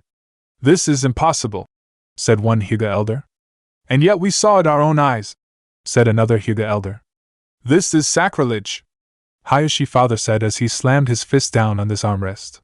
It's not enough that he defeated Niji without much difficulty, and humiliated our clan by revealing the weakness to the Byakugan and our techniques. But now he's bastardizing one of our most prized technique to make it his own. Does he enjoy disgracing our clan in front of everyone? What do we do? One of the Hyuga elders asked. For now nothing, although we'll have to accelerate our plans, said the former Hyuga clan head. How soon? Very soon, in the finalist box dash, troublesome, muttered Shikamaru. Thought Shino. Just how much stronger has he become? Muttered a surprised Sasuke. His futon skills surpasses mine, Temari said in disbelief after seeing Naruto create a wind version of the Hyuga clan's Kaiten. Not good, Temari might actually be right about this kid. He might actually be a match for Gaara, a worried Kankuro thought. His concerns only grew when he looked to Gaara and saw a bloodthirsty grin appear on his younger brother's face. Yes, mother, I know, you will soon feast on his blood, I promise you, thought the young redhead. Come on, Yujito, you can still take him, Karui thought. In the Kage box, up in the Kage box, the 4 Kages and their guards were just as shocked as everyone else in the stands at what Naruto had done. Magnificent, simply magnificent, A disguised Orochimaru thought with excitement, where he licked his lips with anticipation at getting his hands on Naruto. Your son truly is amazing, Tsunade-sama, to do something like this at his age, the Mizukage said as she turned to the slug princess. I too must concur, even my daughter Tamari, who is a skilled and talented futon user, would not be able to do such a thing, added the Kazekage. Yes, he is a remarkable shinobi, the Raikage said gruffly as he had to admire Naruto's talent. Although at the same time he thought, what sort of monster did she give birth to? Yes, thank you, Mizukage-sama, Kazekage-sama, Raikage-sama, replied Tsunade, who was now only getting over her surprise at what Naruto had done. Naruto-chan always did have a talent for getting certain ninjutsu quickly, but I never dreamed he would be able to do something like this. Naruto-kun truly is the most surprising and unpredictable shinobi I have ever met in my long life. To think that someone his age could do something this extraordinary, and that Yujito girl is just as impressive as Hanzo's granddaughter. In fact, she may be even more talented, as to be able to use and control the Karyu and Ninjutsu is no small feat for anyone, let alone a teenage girl. This generation truly has so much potential in it. The Sandaime Hokage thought, as he picked up his pipe, which he had dropped after seeing Naruto use his Kaze no Boseki. That kid, he never ceases to amaze me, just like his old man. Jiraiya thought fondly as he looked down at his godson. After each battle he applies what he learns from them to make him stronger. Looking down at Naruto, Jiraiya could not help but think back to his youth when he was traveling around the continent. During his travels he had heard stories about a rare type of fighter that appeared throughout history from time to time. Fighters who become stronger when they are fighting, where the longer the battle goes and the harder their opponent pushes them, the stronger they become. Could the brat actually be one of those people? Jiraiya thought to himself. I must say, Tsunade-sama, I cannot help but envy your good fortune, to be blessed with such a talented and gifted young man as your heir. The Kazekage said. Believe me, Kazekage-sama, Naruto-chan has yet to show his true potential, as he still has a few tricks up his sleeves. Tsunade replied with a knowing look, which made the other Kages curious. In the arena, after a few minutes, Yujito eventually got over her shock over Naruto finding a way to mimic the Hyuga clan's Kaiten and decided to focus on the match and put what happened aside for now. Readying herself, Yujito fell into a standard Kenjutsu stance and channeled her chakra into her katana and used her fire affinity to convert it into fire, turning her katana into a flaming sword. Once flames were covering the blade, Yujito raced forward and attacked Naruto, who quickly moved away to avoid it. Shit! Not good. If I try to block that with my katana, I'm likely to get burned by the flames, Naruto thought as he dodged another slash which singed his sleeve slightly. After dodging several more slashes from Yujito's flame sword, Naruto used his high water affinity to gather a large amount of water from a nearby tree, since it takes him longer for him to draw it from the air than plants, and covered his sword with it. Once the water covered his katana, Naruto then brought up his blade to block a downward slash from Yujito. When the two swords clashed, the flames around Yujito's katana were almost instantly extinguished by the water covering Naruto's sword. Surprised by what happened, Yujito was caught completely off guard and did not see the incoming attack from Naruto, who took advantage of her distraction and delivered a sharp kick to her stomach, sending her skidding back across the ground a few meters. Yujito recovered quickly though and picked up several shuriken as she skidding on the ground and threw them at the spiky-haired boy. This distracted Naruto long enough for her to channel more chakra into her katana, only this time she converted her chakra into lightning. After which she then went back on the defensive. When Naruto saw this, he immediately went of the defensive again and started to dodge Yujito's attack. Knowing that if he tried to block Yujito's attacks, her sword would cut through his like a hot knife through butter. As soon he had avoided another slash, Naruto began to gather his chakra and channel it into his sword. Once he was ready, he brought up his katana again to deflect an electrified sword strike that would have hit his right arm.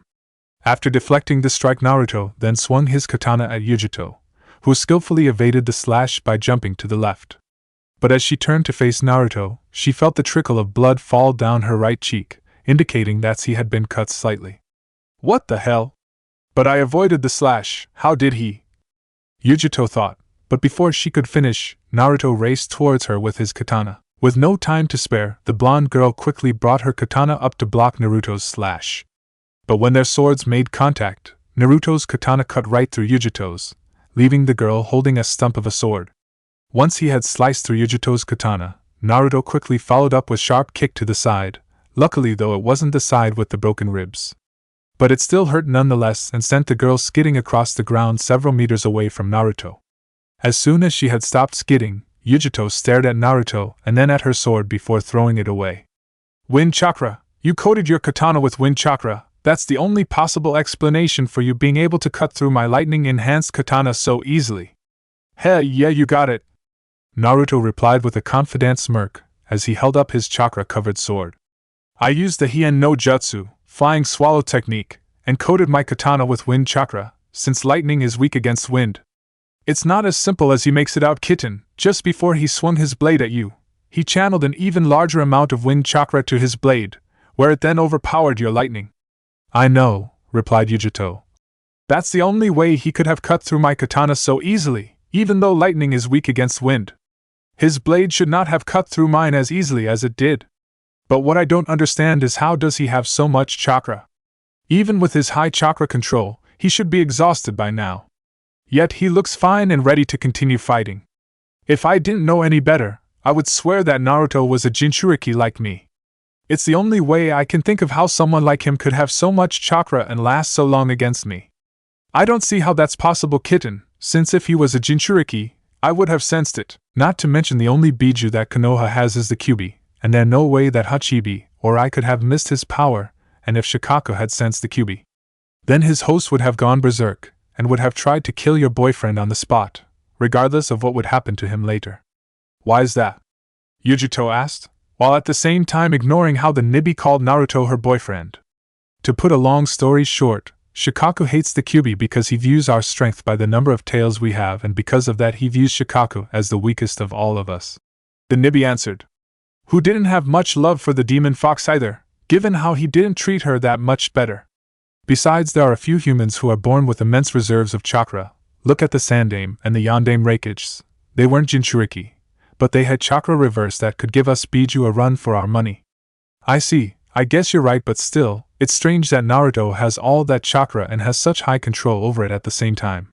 Trust me, kitten, nothing surprises me when it comes to this family of shinobi, although I will admit that this boy's chakra does give off an odd feeling, not unlike his ancestor the Shodai Hokage. But then again, that could be just because they are related, since people who are related share similar chakra signatures. Nodding to this, Yujito slowly turned her attention back on Naruto, where she reached behind her back and then took out something from her pouch. Unsure of what she took out, Naruto decided to act first and raced towards Yujito so not to give her any time to do what she was planning. But what Naruto didn't know was that by racing towards her, he was doing exactly what the blonde girl wanted him to do. Once he was close enough, Yujito smashed the small spheres she had in her hands onto the ground, revealing them to be smoke and flash bombs. After the bombs broke, a large flash erupted, blinding the young Senju, followed by much of the area around Naruto being covered in a thick smoke. When Naruto emerged out of the smoke, he immediately found himself under attack by several kunai and shuriken, which had been infused with lightning chakra, increasing their sharpness and reach. Acting quickly, Naruto was able to evade them, but not completely, where he received several light cuts on his arms and legs. After avoiding the lightning-enhanced projectiles, Naruto scanned the arena for any sign of Yujito, who he soon found when he saw a fast-moving blur at the corner of his left eye and turned to block a powerful kunai strike from the blonde female. As Naruto struggled to hold the elder girl off, he noticed that Yujito was smirking. Not liking the way Yujito was smirking, Naruto used the flat side of his sword like a mirror to see behind him and saw another Yujito racing towards him from behind with both her hands in claw form. With little time to spare, Naruto waited until the last second to push the other Yujito away, then jumped to the left to avoid the second Yujito's slash. After landing back on the ground, Naruto turned to face the two Yujitos. Not good. Yujito-chan used the right on Kage Bunshin, lighting style, shadow clone, technique, and if I hit the clone, I get electrocuted once the clone reverts into lightning. As Naruto tried to think of a way to tell Yujito and her clone apart, the two Yujitos raced forward, one with a lightning-enhanced kunai and another with long claw-like nails. For several minutes Naruto tried to think of a way to try and find out which Yujito was the real one, while at the same time doing his best to block and avoid the two Yujito's attacks. After ducking under a claw swipe from the second Yujito and maneuvering around her, Naruto noticed that she flinched slightly in pain as she turned around on her right side. Seeing this, Naruto smirked, as he figured out which one was the real Yujito, since clones would not be affected by injuries that their creators had when they created them. Now that he knew which one was the real one, Naruto waited for the two to attack. He of course did not have to wait very long, as the clone Yujito did a few quick hand seals and spat out 3 flaming hairballs, which Naruto countered by using teppadama and spat 3 glops of water from his mouth. When the flames were extinguished, Naruto then used his katana to deal with the hairballs which were still flying towards him, cutting them all in 2 with little trouble. But as soon as Naruto had dealt with the hairballs, the real Yujito appeared on his left-hand side and tried to slash his arm, only to miss as Naruto jumped into the air, where he then tossed his katana up into the air and then yelled, "Okairamizu, falling water!" as he kicked base of the hilt with his foot, sending it flying towards the Yujito clone and stabbing it right in its chest, causing it to revert into lightning. 4. After dealing with the lightning clone, Naruto then did a mid-air flip and performed his mother's classic Tsutenkyaku, Heavenly Foot of Pain, down on Yujito, who barely managed to avoid the kick, but was still blasted away to the other end of the arena by the tremendous power of Naruto's attack, which created a large crater in the arena when his heel hit the ground. "Damn, that kid's strength is something else," Genma thought as he watched what happened from a safe distance. "Shit, that was too close. I almost forgot how strong Naruto really is. If that kick had hit me, it could have killed me," the young girl thought as she picked herself up. Once both genin were back on their feet, Yujito slowly walked closer to Naruto, who also did the same. When they stopped, they were in the center of the arena again, with 6 meters between them. As soon as they were facing one another, Yujito suddenly spoke up. "Given we're both without weapons now, how about we test our hand-to-hand skills against one another?" At hearing this, Naruto frowned slightly. "What's she up to?" "She knows that in hand-to-hand, I have the advantage with my immense strength. Either she has improved a lot since then or she is up to something. But I guess there is only one way to find out." "Sure, why not? It's your funeral, since if memory serves, I usually kicked your butt." "Heh, we'll see about that," the blonde girl retorted with a cat-like grin. "Looks like things are about to heat up again," Genma thought, as he eyed the 2 blondes carefully.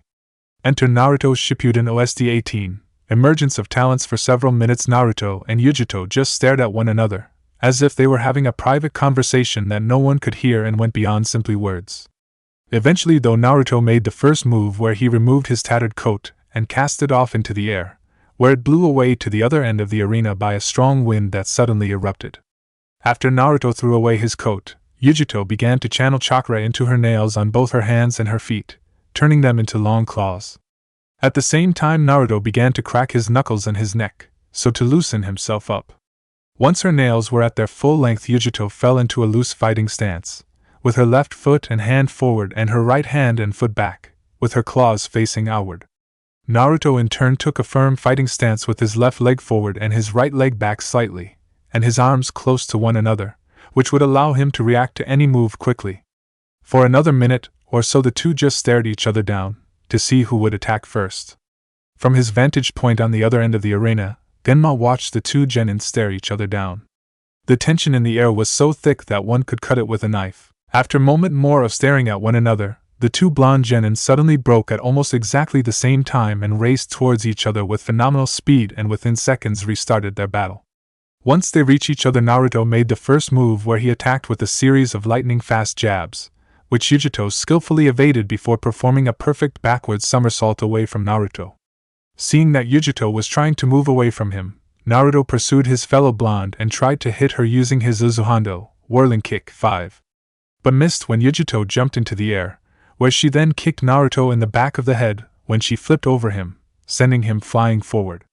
Recovering quickly, Naruto spun around and ran towards the blonde girl and tried to hit her with an elbow strike to the head, which she blocked with her left arm. After which Naruto used his Katen-Hige spinning elbow technique to spin around behind Yujito and elbow her in the back of head, nearly knocking her out. 6. After Naruto elbowed her in the back of the head, Yujito quickly rolled forward and spun around to face the Senju Heir, who was running towards her, and tried to hit her with a supercharged punch. But before his punch could make contact, Yujito ducked under it and performed a powerful upward kick to his chin, sending him up into the air. After Yujito kicked him, Naruto immediately regained control of himself and landed back on his feet. But as soon as he did, Yujito sprang forward and started attacking him with several high-speed jabs to the face. Thanks to his mother's bombardment training, Naruto was easily able to evade these jabs, but they were made difficult due to Yujito's long sharp nails. Eventually Yujito was able to scratch Naruto on his left cheek with her claws. This distracted him long enough for her to bring her left leg up and yell, "Nekakaiku, cat kick!" as she tried to kick him in the side of the head. When Naruto saw the kick, he barely managed to avoid it by ducking under it, where he then attempted to kick her legs out from under her with a leg swipe, but missed when she jumped into the air. Once Naruto was back on his feet, Yujito used her nekizim, cat claw, technique and swiped at his head with her claws, but missed when Naruto ducked under it and tried to kick her in the stomach.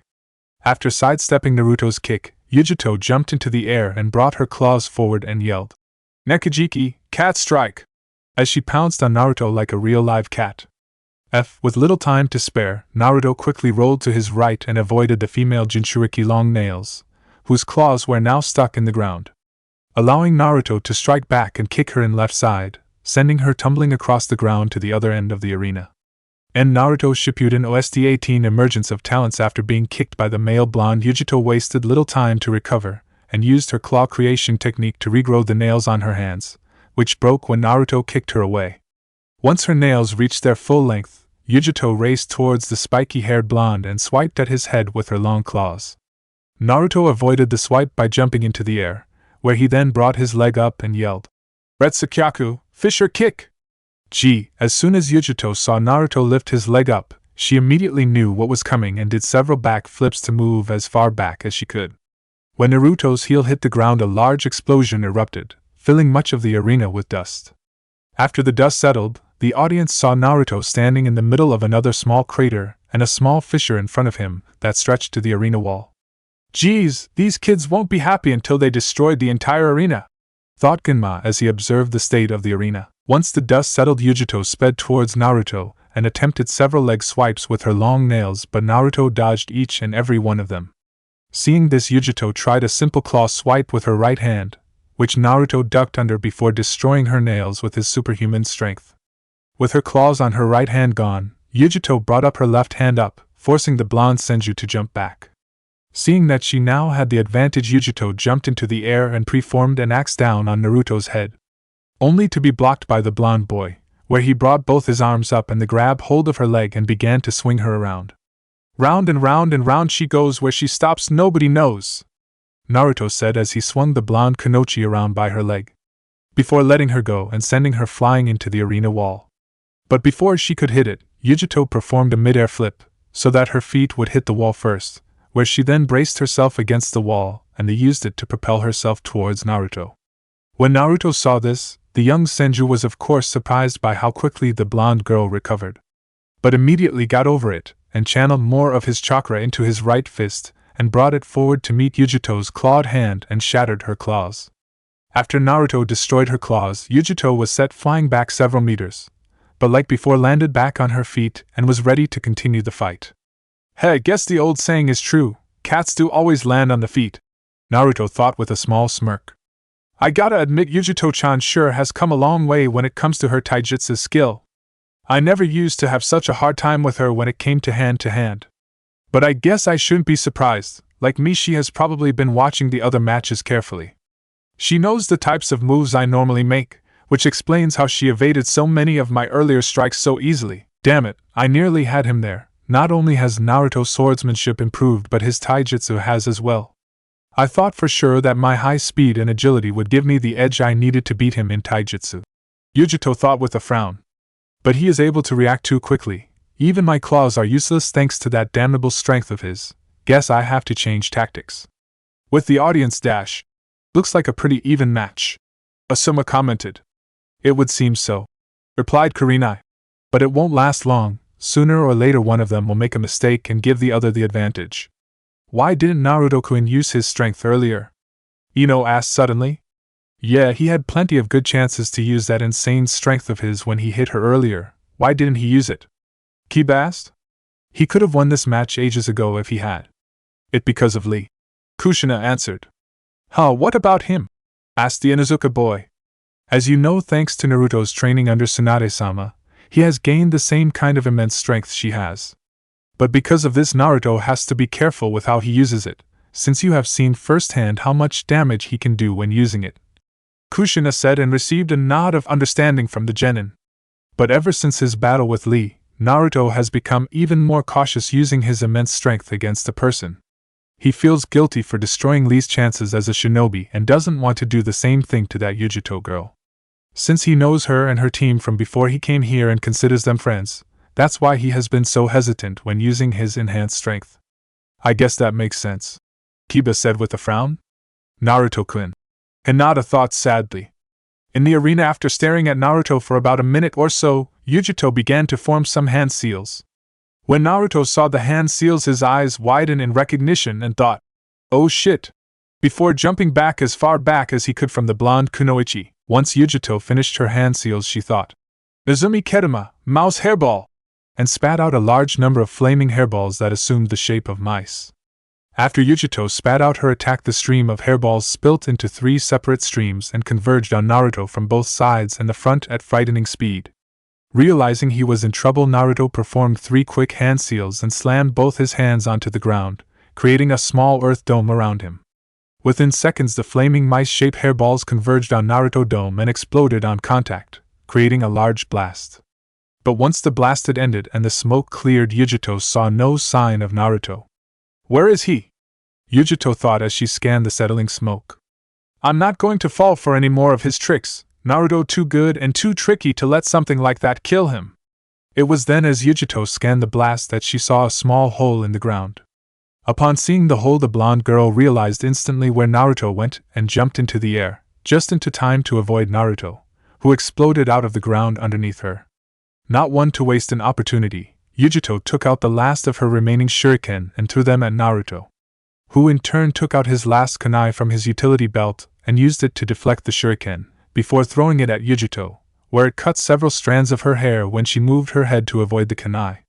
As soon as Naruto's feet touched ground, he formed 5 quick hand seals and thought, "Megan, Jubaku Satsu, demonic illusion, tree binding death." After Naruto finished his hand seals, he disappeared right before Yujito's eyes in a mist-like fashion. "What the?" thought Yujito before a large tree sprung out from behind and wrapped itself around her, preventing her from moving. After which Naruto spurged out of the tree from behind her, with his hands glowing, indicating that he was using Chakura no Mezu, chakra scalpel, fuck genjutsu, the Kumo Kunuchi thought before calling out to the Nibi for help, who immediately sent a small amount of her chakra to her host and freed her from the illusion. Huh, thought Naruto after Yujito broke free of his genjutsu, where he was then forced to jump back to avoid a spinning back kicking from the blonde girl. "Your genjutsu is worthless against someone like me, Naruto," said Yujito as she spun around to face the spiky blonde boy. "Someone like her?" thought Naruto before realizing what she meant. "Baka, I should have realized this sooner. Because she is a Jinchuriki, she can have her biju send her chakra to break free from genjutsu." After realizing that his genjutsu was now worthless, Naruto did a single hand seal and cried, "Kage Bunshin no Jutsu, Shadow Clone Technique," and created 2 shadow clones of himself. Unsure of what Naruto was up, Yujito jumped back from the Senju heir and his clones, so that there would be more distance between her and them. When Yujito jumped away, Naruto had his 2 clones split apart and flank Yujito on both sides. Seeing this, Yujiro decided to go on the offensive and attack the clone coming in on her left, hoping to destroy it before the other clone attacked. But when threw her fist at the Naruto clone, it blocked her punch with his right arm and then pushed her away, where the second clone appeared and kicked her in the face, sending her flying back a few feet. Recovering quickly, Yujito attacked again with a forward kick. But before her kick could connect, the first clone threw a flash bomb at her, creating a blinding flash and forcing her to halt her attack and jump away. After the flash bomb, Yujito struggled to regain her bearings, as the flash bomb left her temporarily blind. Taking advantage of her blindness, the first Naruto clone came up from Yujito's left and delivered a strong left hook to her face. Stumbling slightly from the hit, Yujito attempted a blind right cross, but missed as the clone jumped back. After which the second clone appeared behind her and delivered a powerful spinning kick to the side of her head, which sent her tumbling across the ground, several meters away. But before she could stop tumbling, the first clone appeared behind her and kicked her forward. This continued for several minutes, where the 2 clones would attack her from different directions each time, leaving her little chance to defend herself. Even when she tried to go on the offense, one clone would block her attack and keep her one place, and allow the other to attack her when she was exposed. After being kicked in the stomach again, Yujito struggled to stand up. She already had several bruises and a bleeding lip. But she refused to give up, and as the fight continued, the blonde girl started to hold her own again, where she began to defend herself and block the two clones' attacks, but just barely. Seeing that Yujito was blocking all their attacks, the two clones decided to attack her from both sides at the exact same time. But before their punches could hit, the blonde girl fell to the ground and brought both her legs up into their air and performed an upside-down split kick, hitting both clones at the bottom of their chins at the same time and causing them to burst into smoke. After his clones were destroyed, Naruto took out several Saban needles from his utility belt and threw them at female Jinchuriki. Knowing that Naruto often coated his needles with poison, Yujito did her best to make sure that none of the needles hit her. But after she evaded the Saban needles, Yujito quickly realized that they were just a distraction, where she saw Naruto create another shadow clone and then started to form hand seals. With little time to spare, Yujito immediately started to form her own set of hand seals. When Naruto finished, he thought, "Suetun, Mizurappa, water style, wild water wave," and spat out a large stream of water from his mouth. As soon as Naruto spat out the stream of water, his clone channeled some of its chakra into its hand and converted it into lightning and sent it into the stream of water, creating an electrified wave of water. At the same, Yujito finished her own hand seals and thought, "Katan Okibi," and spewed out a long stream of fire from her mouth. After which she then performed 5 more hand seals and thought, "Raitun Kangekiha, lightning style, wave of inspiration," and channeled the lightning that formed in her hand into the fire, creating a stream of fire and lightning. When the two attacks collided, a massive explosion of fire, water, and lightning erupted, where much of the center part of the arena was covered in an electrified mist. Before the two attacks hit, Genma had wisely jumped up to the wall and channeled his chakra to his feet, allowing him to stick to the wall and watch the match from a safe and high vantage point. "I think I will stay here for now, because if I don't, I'm liable to get caught in the crossfire between these two crazy blondes." Yujito and Naruto, on the other hand, were not as fortunate, as they were both sent crashing into opposite ends of the arena wall by the force of the blast of the explosion. After being blown back by the blast, Yujito slowly got back onto her feet. She was already in rough shape, with a few broken and cracked ribs, several bruises, cuts, and a splintered lip. Seeing that the electrified mist now covered much of the center part of the arena, Yujito decided to lean against the arena wall and use the time before the mist dissipated to catch her breath. She was already nearing her limit, especially with that last jutsu she used, and needed some time to rest. But after only a few minutes, her instincts screamed to her to move. Listening to them, Yujito quickly jumped to her right. As soon as she had jumped away, Naruto, using Doton, Mogirigaku no Jutsu, Earth style, hiding like a mole technique, burst out of the ground underneath her with a kunai in hand. After avoiding Naruto's sneak attack, Yujito quickly picked up a discarded kunai from the ground and unwound the prey beads around her left arm, and cut the line that held the beads together. She then threw the beads into the air, causing them to scatter and fall to the ground all around Naruto. "This can't be good," Naruto thought before he saw Yujito form a single hand seal and yelled, "Kai!" where they exploded and creating a bright flash and a lot of smoke, blinding and confusing Naruto, making him an easy target for Yujito, who delivered a sharp punch to the face and strong kick to the stomach, which sent his skidding across the ground. After being kicked away by the blonde Kunoichi, Naruto tried to get back onto his feet, but found he could not and saw that he was wrapped with ninja wire, preventing him from moving. Seeing that he was wrapped in ninja wire, Naruto quickly realized that it was the same wire that Yujito had used to hold her beads together, and that she had somehow wrapped him in it when she hit him. At the same time, Yujito wrapped the ends of the wire around her hands and used the Kangeki-ha technique to channel lightning from her hand through her steel line and into Naruto. When the lightning entered Naruto's body, the spiky blonde began to convulse and scream in pain. In the Kage box from their position, the 4 Kages and the 2 Sannin watched as the battle unfold and turn in Yujito's favor. As Naruto's screams echoed from the arena, the Yandame Reikage smirked in triumphant. "Well done, Yujito," he thought with a small sigh of relief, as for a while he was starting to believe that the female Jinchuriki might actually lose. When Tsunade saw her son convulsing and screaming in pain, the Senju mother had to be held back from going down to the arena and stopping the match. "If you know what's good for you, Jiraiya, you will let me go now," Tsunade rounded as she tried to get her former teammate to let go of her left arm. No, Heim, I can't, this is his fight, I won't let you interfere, retorted the Toad Sage. After Jiraiya said this, the female Senju turned around and glared angrily at the white-haired man. But to his credit, Jiraiya showed no sign of fear and stared back defiantly at the blonde woman. Before Tsunade could even begin to yell at the man, Jiraiya suddenly spoke. Listen to me, Heim, I know you want to help, but you can't, this is his fight, win or lose. I don't care, cried Tsunade. I am not going to sit idly by and watch my son be killed. It's not going to come to that, Heim. How can you be so sure? Because I have seen that girl go for wounding blows when it would have been easier to go for killing blows. You would have seen them too, but you've been so focused on the brat that you've missed them.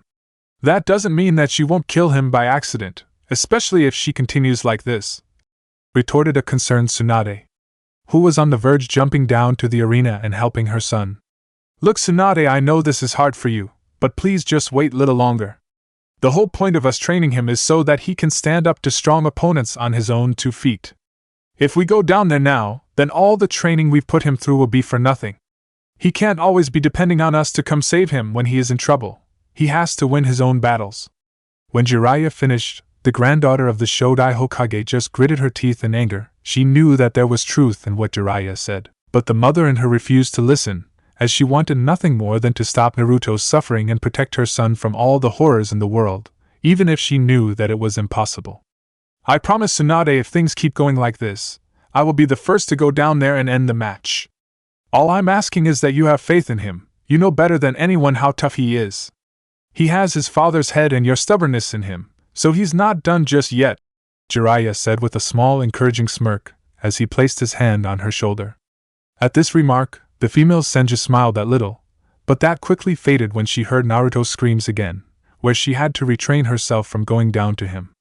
As she watched her son, Tsunade bit her bottom lip in frustration and silently prayed that her son could get out of this. In the arena, as Naruto continued to convulse and scream in pain, Yujito spoke. Give up, Naruto, you've lost. And then no! Yelled Naruto as he gritted his teeth from the pain. Don't be stupid, Naruto. You can't break free, and if you don't give up, you'll die. Damn it, I need to break free, but how? Naruto thought, as the pain was becoming unbearable. As he tried to figure a way out, a moment of inspiration hit him when he suddenly realized that he was still holding his kunai. That's it. Now if I can just turn over? Naruto thought, as he turned himself over onto his stomach and stabbed his kunai in the ground. Soon after Naruto turned himself onto his stomach, he stopped screaming and convulsing, causing Yujito to stop channeling her lightning through the ninja wire. Slowly the blonde girl walked over to the motionless Naruto, but just as she touched him to see if he was still alive, a now free Naruto suddenly turned around through the kunai at her, narrowly avoiding her face, but leaving a slight cut of her right cheek. Still surprised by what happened, Yujito was left complete open to a sharp punch to the stomach that sent her skidding across the ground several meters before hunching over in pain. Before Yujito could even recover and strike back, Naruto took out the last of his smoke bombs and smashed them onto the ground, causing a small cloud of smoke to appear around him. When the smoke dissipated, Naruto was gone without a trace. After Naruto disappeared, Yujito quickly began to look around for any sign of him, but could find none. She knew it would be pointless to look for him, as the mist caused by their last attack still covered the much of the arena, giving Naruto plenty of cover to hide in. Knowing that it would only be a matter of time before Naruto made his appearance again, Yujito decided to use the break from the fight to rest, even for a few minutes. In the audience dash. Whew, that was far too close, Shizen said as she let out a sigh of relief after Naruto escaped. Tell me about it, Kushina muttered, who also looked relieved. But how did he do it? Kiba asked, who had been certain that Naruto was finished a moment ago. I believe I can answer that, said Kakashi, gaining Kiba the other's attention. Judging by how things were going, Naruto probably used the kunai that he was holding as a makeshift ground rod, and channeled the electricity from his body into the ground, which was why he rolled himself onto his stomach. Once Yujito stopped channeling her lightning through the wire, he used his kunai to cut the wire to escape, explained Kakashi, who was rather impressed with how resourceful Naruto was. So where is Naruto? Sakura asked. He's hiding behind one of the trees next to the wall, answered Hinata, who used her Byakugan to find the Senju Heir. He's probably using the time to recover and heal his injuries, as the lightning probably did a lot of damage, Shizen added, who hoped that her godson/surrogate little brother was okay. In the arena, after a few minutes, the mist finally cleared and Naruto made his move and threw several Senbon needles at Yujito, forcing her to avoid them. But what she didn't know was that the Senbon needles were just a distraction, whereas soon as avoided all the needles, Naruto appeared right in front of her and used Chakura no Mezu to sever the tendons on right arm and left leg, and followed up with a sharp kick to the stomach that sent her flying several meters back. After Yujito stopped skidding, she struggled to keep standing due to the tendons in her left leg being severed. "I believe you're the one who should give up this time, Yujito-chan," Naruto said. "I've just severed the tendons in your right arm and left leg, meaning you can no longer form hand seals or move around. This fight is now over." Damn it, Yujito cursed inside her mind before she heard the Nibi's voice inside her mind. "Looks like you'll need my help to beat you, boyfriend kitten, so it seems," replied the blonde Kunoichi, as she had hoped to defeat Naruto without having to resort to her Biju's power and overpower him with it. "And stop calling him that, he's not my boyfriend. I told you 100 times already I don't think of him that way." Yeah, keep telling yourself that, but sooner or later you're going to have to stop lying to yourself, kitten. "Just give me your chakra already," grounded the angry teen. Fine, replied the cat demon, before sending a sizable amount of her chakra to Yujito, who was starting to regain movement in her right and left leg, thanks to the Nibi's chakra repairing the damage. "Crap, this is not good," Naruto thought when he saw the red chakra form around the blonde Kumo Kunoichi and started having flashbacks from the last time he saw Yujito use this chakra and nearly killed him. But unlike the last time, the chakra seemed less wild and Yujito seemed to be in more control, which meant more trouble for him. In the audience dash. "So it begins," thought Danzo as he and the other shinobi elders watched Yujito summon the Nibi's power, where it shrouded her entire body. "That chakra, could she be?" Mai thought with a frown. "That girl," Baki thought with a frown. "That chakra," Kurenai said in recognition, when she saw the red chakra form around Yujito. "Looks like the kid was right on the money about her," said Asuma. "So she really is the Nibi no Bakaniko Jinchuriki, oops," said Kushina and quickly covered her mouth when she realized that she said that out loud. "Nibi what?" asked Kiba. "Asuma-sensei, what's a Jinchuriki?" Ino asked her sensei, since she had never heard of a Jinchuriki.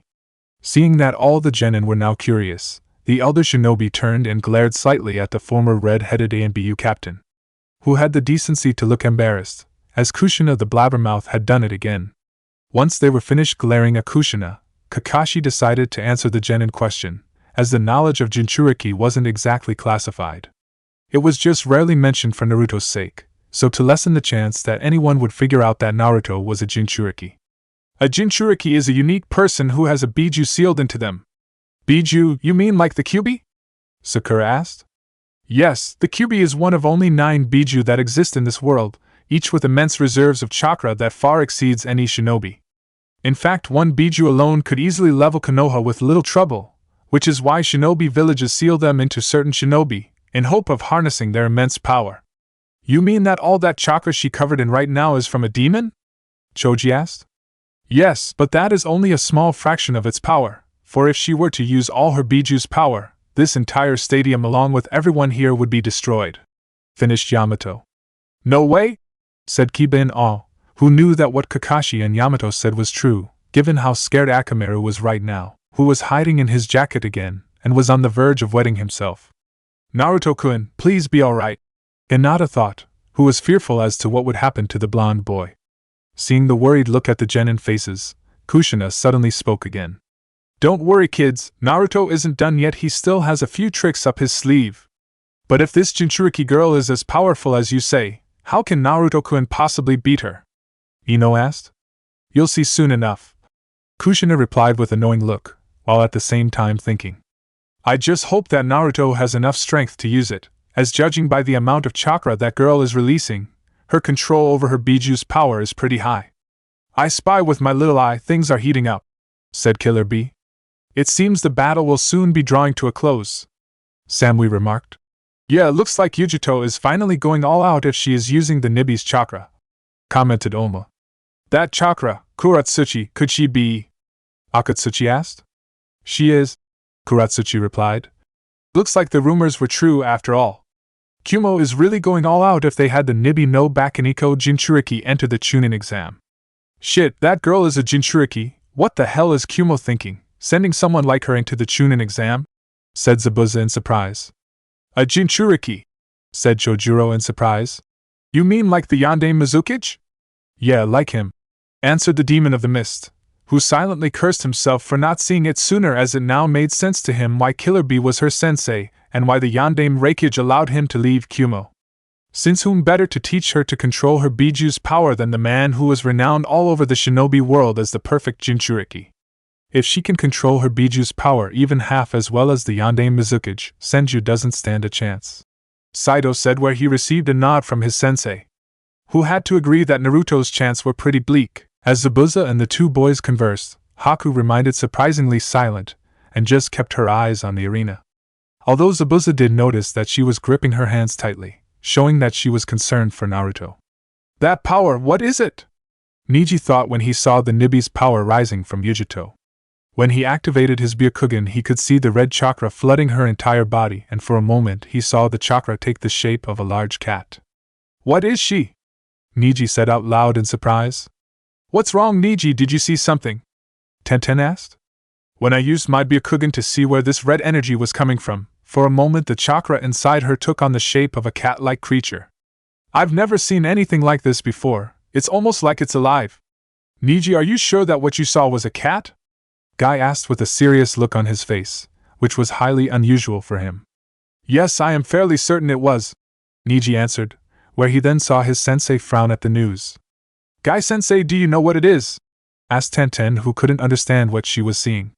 To her knowledge, chakra is normally invisible to the naked eye and could only be seen in situations where a person releases as much of their chakra as possible, and judging by the amount they were seeing, it was a lot.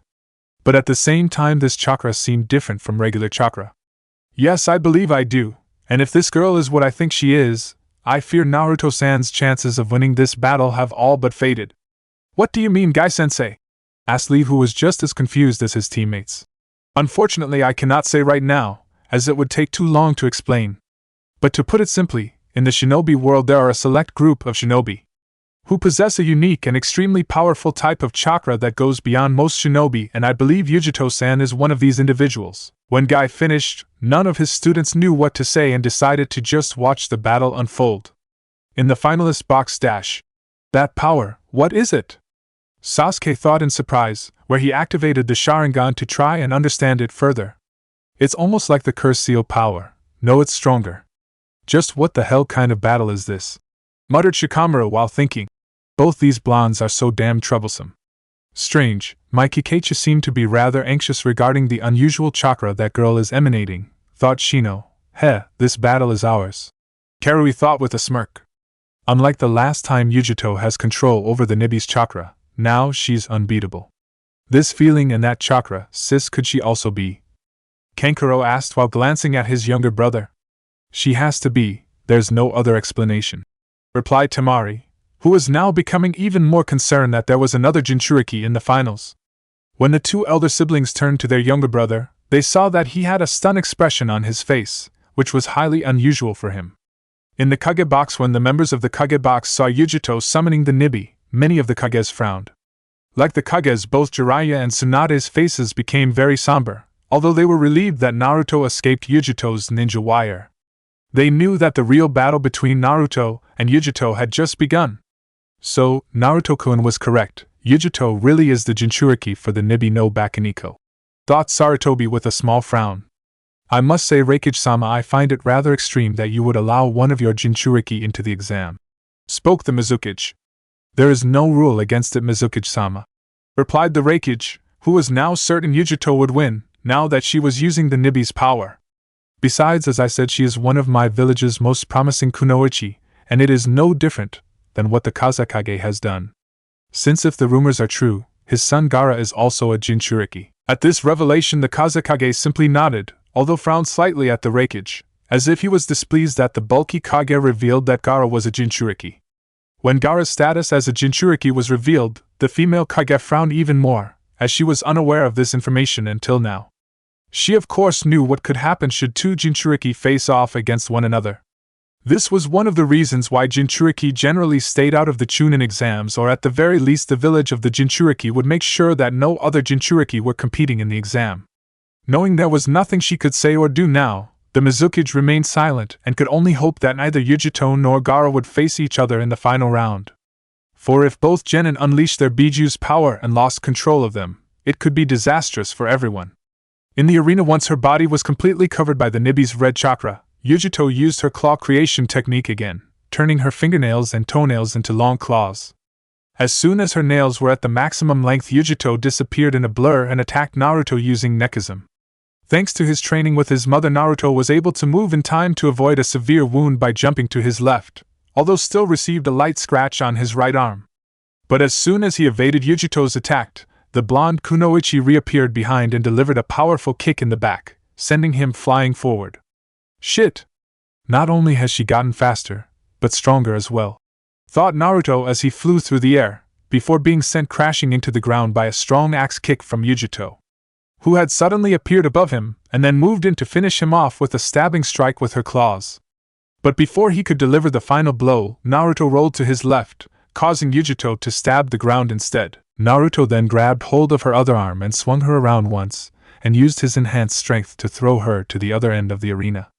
Before she could hit the wall, Yujito performed a mid-air flip and landed on the ground. But what she didn't know was that Naruto had thrown her to a specific place and had predicted that she would recover before she hit the wall.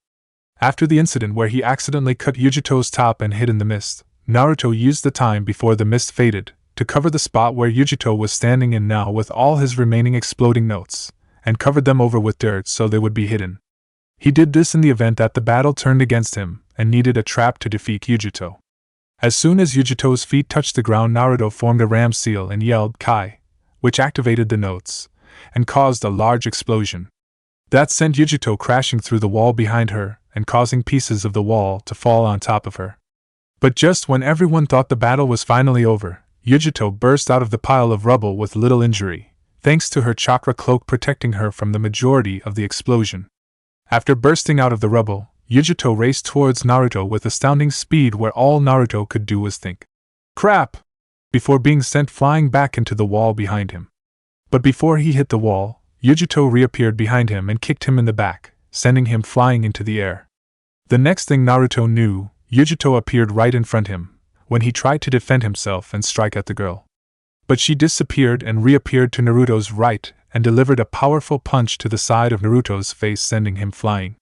Before Naruto could even realize what had just happened, Yujito appeared again in midair and gave him a brutal heel kick to the left side of his face, sending him flying in the opposite direction. After the kick, Naruto tried to recover by getting his feet back on the ground, but as soon as he did, the blonde girl appeared again and punched him in the stomach.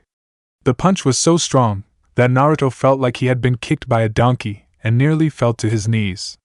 This continued for the next few minutes, as Yujito flew around Naruto, making the young Senju feel like a beach ball, as Yujito sent him flying from one end of the arena to the next. He couldn't even defend himself, as every time he tried, Yujito would hit him before he could fully bring up his guard up, and every time he tried to hit her, the blonde Kunoichi would disappear and reappear somewhere else. Eventually Naruto crashed into the arena wall facing directly in front of the stands and trapped in the wall, where his arms were pinned to his sides, unable to move.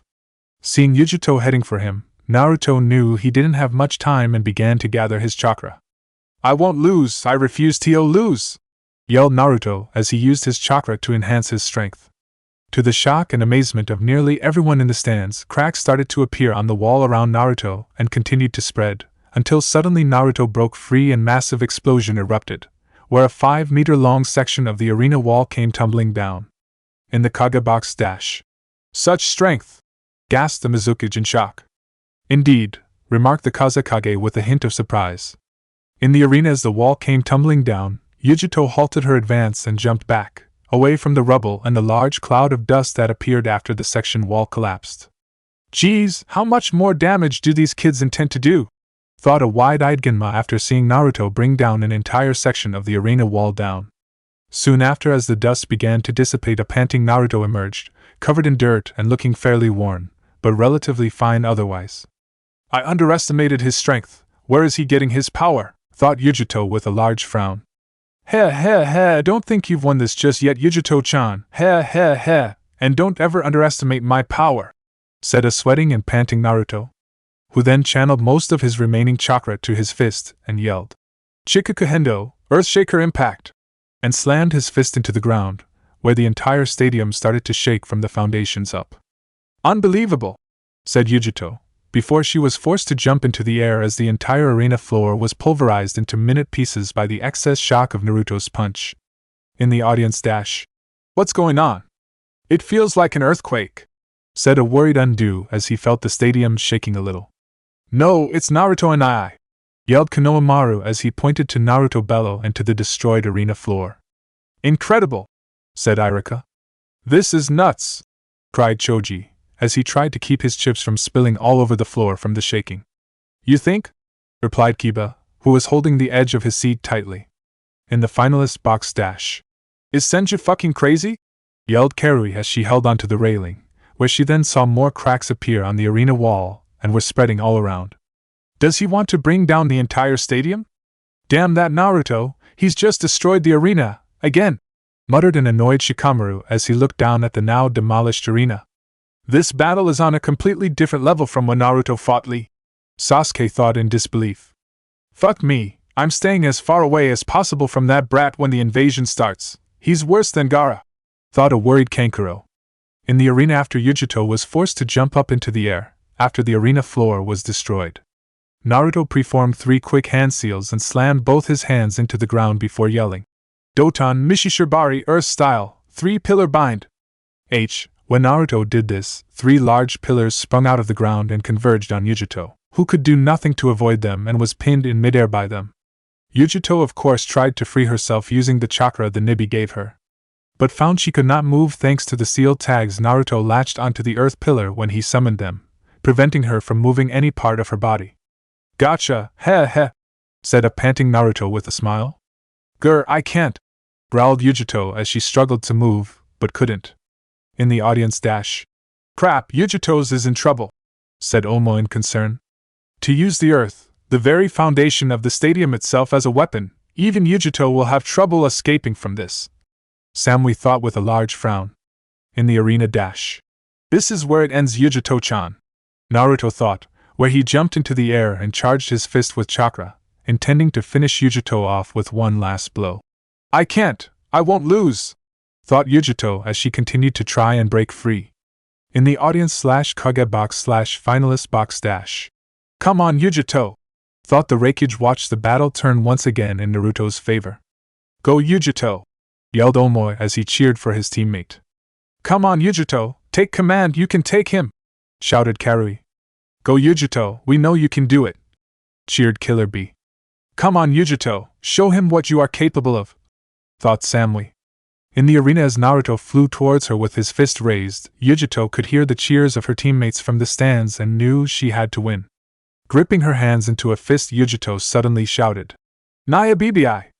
Right kitten, replied the monster cat, where she sent an immense amount of her chakra into Yujito, who then released it all in one large burst, just as Naruto swung his supercharged fist at her, causing a massive explosion when they connected, destroying the rock pillars and sending debris flying everywhere, including stands, and forcing people to cover their faces with their arms.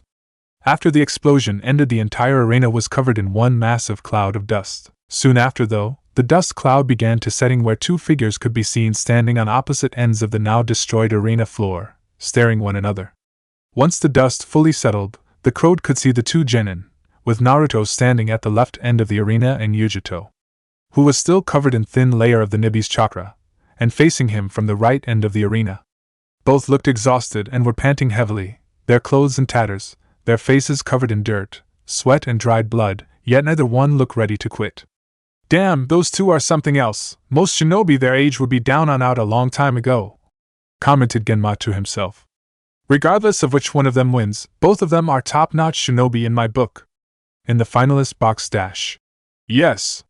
Alright Yujito, Senju got nothing on you, now finish him off, cried Karui as she cheered her teammate on. Geez, this battle is such a pain. They've completely ruined the arena, muttered Shikamaru.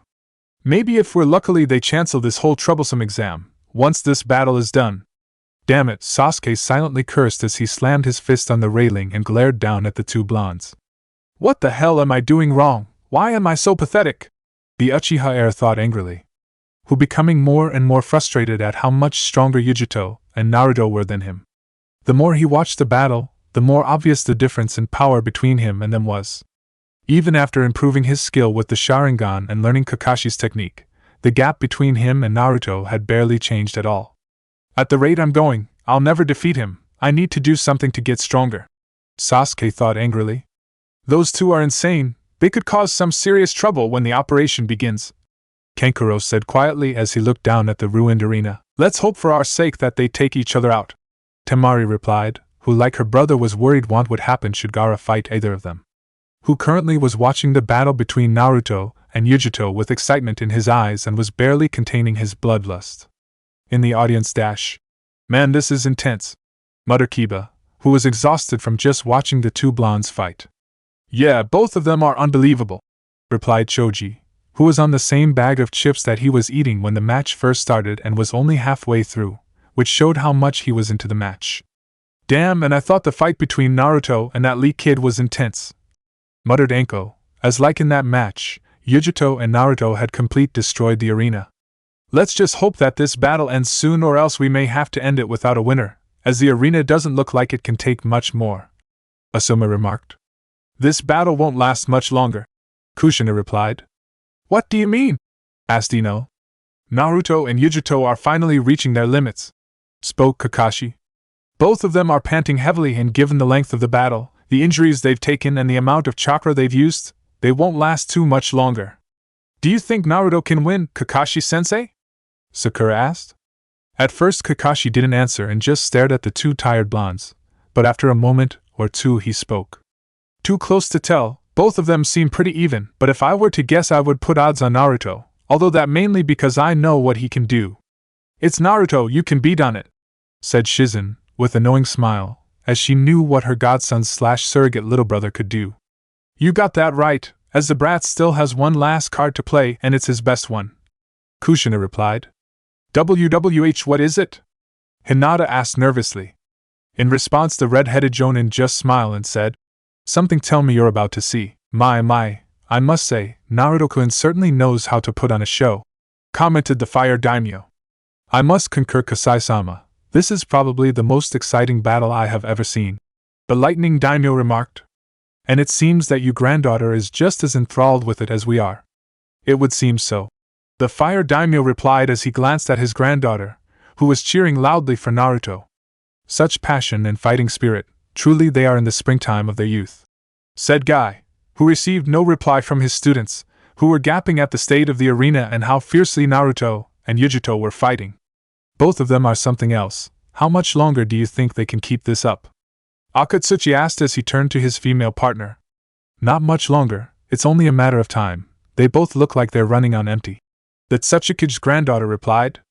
Damn, are these two really just kids? I've seen Jonin fight less fiercely than them, said Kotetsu. No kidding, they like miniature monsters. They'd demolish the entire arena, Izumo replied. In the Kage box dash. Damn, it must be nice to be young, Jiraiya commented. Those two have been fighting for over 2 hours straight, and they still want to keep going. Indeed, their stamina and resolve is most impressive, the Mizukage remarked. Yes, but it seems that they are finally nearing an end, the Sandaime Hokage said, while at the same time mourning over how the repairs from this battle would triple his workload, even with the Kage Bunshin helping him. It was at this point that the 4 Kages and the 2 Sannin suddenly saw Naruto fall to his knees and hold his right side in pain. Naru-chan, cried Tsunade as she went to the railing and leaned over it, when she saw her son fall to his knees. Looks like the girl got him during the last attack, Jiraiya said with a frown. Good girl, Yujito, thought the Raikage with a small smirk. In the arena after Naruto fell to his knees in pain, he covered his right side, which bleeding pretty badly from a large claw slash from Yujito, when she attacked him after using the Nibi's chakra to break free from his rocker pillars. I told you before, Naruto, I had no intention of giving up or holding back, said Yujito as she fell into a standard fighting stance. So I suggest that you give up now, as you won't last much longer. The same can be said about you, kitten, you won't be able to last much longer. Since releasing that much of my chakra at once has taken a toll on your body, and what you have left is all I can afford to let you have. That is unless you want to destroy your body or go berserk again. Don't worry, Nibby, I won't need any more, this battle is just about over, replied the blonde girl. At the same time as Yujito was speaking to her Biju, Naruto was contemplating his situation. Damn it, not good, I underestimated how strong she was when using her Biju's chakra. Looks like I have no other choice. I was hoping not to use it unless I was facing Gaara, but I guess I should have known better. I'll have to get this right on the first try as I don't have enough chakra for a second chance. Slowly Naruto got back onto his feet and removed his hand from his right side where he created 2 shadow clones of himself, and then looked over at Yujito, who frowned slightly when she saw Naruto smirk, despite the fact that he was wounded. I have to admit, Yujito-chan, you've gotten a lot stronger since the last time we fought. Thanks, you've gotten a lot stronger as well. Not many people have been able to push me as far as you have. But before we continue, can you tell me what you know of my clan? What? The girl asked in surprise. What do you know of my clan? Repeated the blonde boy. Why? Just humor me. What's he up to now? The female Jinchuriki thought with a frown, before deciding to accommodate Naruto. Fine, the Senju clan was considered to be one of, if not the strongest clan in the shinobi world during the Great Shinobi Clan Wars. The reason why they became so feared and well known was because, unlike other clans, who focused on mastering one particular skill, the Senju clan were masters in all skills, from ninjutsu, to taijutsu, to genjutsu. This was how they earned their moniker as the Senno to Matsu Ikizoku, the clan with 1,000 skills, and how they were able to match other powerful shinobi clans with bloodline limits, like the Uchiha clan. Pretty good, Yujito, I give you an A-, as you got almost everything right. Oh, and what did I get wrong? The teen girl asked with a raised eyebrow. Well, not what you got wrong, it's what you missed, since there was actually one other name that my clan went by. A name they earned thanks to my great-grandfather, the Shodai Hokage. And what's that? Yujito asked, who was starting to have a bad feeling about this. They were also known as the Mori no Senju Ikizoku, the Senju clan of the forest, and this was how they earned that name, Naruto said before preforming 3 quick hand seals and yelling, Mokutan, Mokushiku, would release, wooden tentacles, as he slammed both his hands onto the ground. Enter Fullmetal Alchemist Brotherhood OST 3. The Intrepid. After Naruto slammed both his hands onto the ground, several dozen wooden tentacles erupted from the ground and made their way straight for Yujito. He can use Mokutan? Genma said in shock when he saw the wooden tentacles spring out of the ground. Impossible! Yujito yelled before she heard the Nibby's voice scream in her head. Yujito, run now! If he catches you, you're finished! Acting quickly, Yujito immediately used her enhanced speed to move to her right to avoid the wooden tentacles, but as soon she did, Naruto had them turn follow after her. How the hell is this possible? I thought Mokutan was a mutation, not an actually bloodline limit, and that only the Shodai Hokage could use it. Yujito thought, as she raced around the arena, doing her best to evade all of Naruto's wooden tentacles. I don't know, but the fact is Mokutan is now officially a bloodline limit, and your boyfriend has it. Just like his ancestor, which explains why his chakra is so much like the Shodai Hokage's, and why I found it so familiar. Thanks for stating the fucking obvious. I could have used that information 10 minutes ago, where I actually could have done something about it where we wouldn't be in this situation. Yujito rounded angrily. It's not my fault. The Nibby yelled back. Relatives naturally have similar chakra to one another. How the hell was I supposed to know that he would have Mokutan? No one else in his clan has ever had it before. In the Kage box dash. It can't be! Cried the Raikage as she stood up from his seat and leaned over the railing and looked on in shock as Naruto preformed an ability that should no longer exist. Impossible, said a stunned C. Unbelievable, thought a wide-eyed Darui. The Raikage and his guards were of course not the only ones to be shocked by this new revelation, as both the other visiting Kages and their guards stared on in disbelief. It is, said the Kazakage. Mokutan, said the Mizukage, who couldn't believe her eyes. But how? Said an astonished Ao. As the other Kages and their guards gaped at how Naruto was performing the same ability as the legendary Shodai Hokage.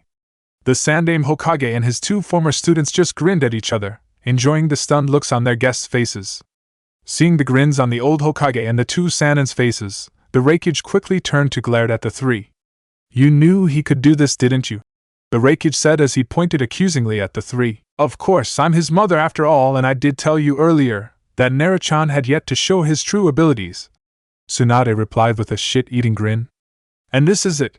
He is the first natural-born Mokuton user ever to be born since my grandfather, and is his true successor in every way. When the Reikage heard this, he just stared at the blonde woman with a mixture of confusion and anger before turning back to the arena. As he watched Yujito, who was busy trying to avoid the multiple wooden tentacles, his belief in Yujito winning the match was sinking faster than a rock in the ocean. In the finalist box dash. No way, Naruto can use Mokuton! Shikamaru said in surprise, while Shino, who was standing next to him, just stared in amazement. How? Yelled Karui, who was now starting to worry. This is bad, Temari, Kankuro said, as knew what this meant for their plan. I know! The blonde girl retorted angrily, who like her brother had heard the stories of the legendary founder of Konoha and the unique ability of his Mokuton power, which allowed him to suppress the powers of Biju and control them. When the two siblings looked at their younger brother, they were surprised to see a look of astonishment on his face, which was highly unusual for him. In the audience dash. Mokuton! Cried one of the Hyuga elders in surprise. But how? Said another elder, in shock. This changes everything, thought Haishi's father in disbelief. Mokuton! Your Gramps is going to want to know about this Kuratsuchi, said Akatsuchi. You think? Rounded the dark-haired girl, who had a serious look on her face at this new development. Since Naruto had gone from an impressive shinobi to a major threat. This can't be happening. This has to be some kind of nightmare. Why now of all times? Thought Baki furiously, who knew how big a threat Naruto had now become to their invasion. That's it, that is fucking it, I give up, said Zabuza in annoyance. Every time I think I have this kid figured out, he does something else. Just what the hell can't he do? You too, Naruto-kun, thought a wide-eye Haku. 7. Unbelievable, muttered Saido, who his teammate Chojuro stared down in awe. So it begins, thought Danzo, who was rather interested to see how well Naruto could use his bloodline limit. Amazing, truly Naruto-kun is the Shodai Hokage's heir, muttered a stunned guy, who now fully understood what Kushina was trying to tell him at the beginning of the preliminaries. No way, said Tenten, while her teammate Lee just stared slack-jawed. So this is your true power, Naruto-san, thought a stunned Niji. It seems you were right about me all along, I was blind fool. He was holding back this much in our fight, said a stunned Mai with a mixture of amazement and anger. Since she was a proud kunoichi and did not like the fact that Naruto held this much back in their battle. I do see, but do not believe, rhymed a wide killer bee. No wonder the boy's chakra was so much like the Shodai Hokage's, he can perform Mokuton as well, Hachibi said in surprise. If he can use his Mokuton even half as well as his ancestor, Yujito and the Nibi won't stand a chance. Unreal, muttered an awestruck Oma. Not cool, said Samui with a worried look, as she knew what this meant for Yujito. Holy cow, Naruto can use Mokuton, said Choji in surprise. Naruto-kun is incredible, said Hinata. Just how strong is Naruto-kun? Ino asked before turning to Sakura. Did you know about this? The blonde girl asked, remembering how Sakura said she knew how strong Naruto was, but wouldn't tell what he could do. Yeah, I did, but I was forbidden to tell, replied the pink-haired girl. But why? The young girl asked. Because the Hokage ordered me to tell both Sakura and Sasuke that they were forbidden to tell anyone, spoke Kakashi suddenly. Why that's? Kiba asked. He of course knew that Mokuton was a powerful bloodline limit, but he still couldn't understand why it was so important to keep it hidden until now. Because the Mokuton bloodline limit is one of the most revered bloodlines limits in the shinobi world. And now that Naruto has revealed he has the bloodline limit and can use it, many shinobi vlogs and other organizations will come after him, explained Kushina. I still don't get how it's so valuable, said Kiba. You forget one of the reasons why the Shodai Hokage was so powerful was because of his Mokuton power. With it he became one of the strongest shinobi who has ever lived, if not the strongest. Many shinobi villages would fear that with Mokuton, Naruto could become just as powerful as his ancestor. Even if he doesn't, the fact he has Mokuton ability makes him a threat to them, thanks to its other ability. What other ability? Sakura asked. Mokuton has the unique ability to suppress the power of Biju, like the one that resides in Yujito-san, and control them, answered Yamato. Seriously? Asked Kiba in surprise. Yes, so does that mean that Naruto-kun can win? Hinata asked. Perhaps, but it would depend if he has the strength to use the technique I taught him and suppress the girl's Biju. In the arena, as Yujito continued dodging the multiple wood tentacles, she soon found herself surrounded by them, where they then converged on her from all sides. With no time to spare and nowhere else to run, Yujito quickly jumped into the air and onto the arena wall, channeling some of the Nibi's chakra to her feet, allowing her to stick to the wall and avoid the wooden tentacles. After Yujito jumped onto the wall, Naruto had his wooden tentacles follow after her, forcing the blonde girl to run and resulting in a chase along the arena wall, which forced Genma to move again. Is anywhere safe from these two? Genma asked himself, and he jumped back into the arena, which was now covered mostly in Naruto's long wooden tentacles. As Yujito ran around the arena wall doing her best to keep ahead of Naruto's tentacles, the blonde girl preformed several quick hand seals and thought, "Nazumi Kedama!" and spat out a dozen flaming mice-shaped hairballs, hoping to hit Naruto, while he was busy trying to capture her with his wooden tentacles. But as flaming hairballs closed in on him, one of Naruto's clones that he created earlier intervened by stepping forward and creating a large wooden dome around them, protecting them from the flaming mice hairballs when they hit and exploded. When the explosion ended, the clone lowered the wooden dome where the second Naruto clone then did some hand seals and brought its hand forward and yelled, "Mokutan, Hiki no Toga, would release, flying wood spikes." As soon as the clone yelled this, several small wooden spikes shot out from the palm of his hand in rapid succession and flew towards Yujito at high speed, who was still running around the arena wall trying to keep ahead of the wooden tentacles, which was made harder to avoid thanks to the wooden spikes which she also now had to dodge. Realizing that it was only a matter of time before she was hit or captured, Yujito decided to go on the offensive again. In an impressive feat of skill, Yujito caught one of the wooden spikes that the Naruto clone fired at her and threw it right back at the clone, hitting it right between the eyes and causing it to disappear in a puff of smoke.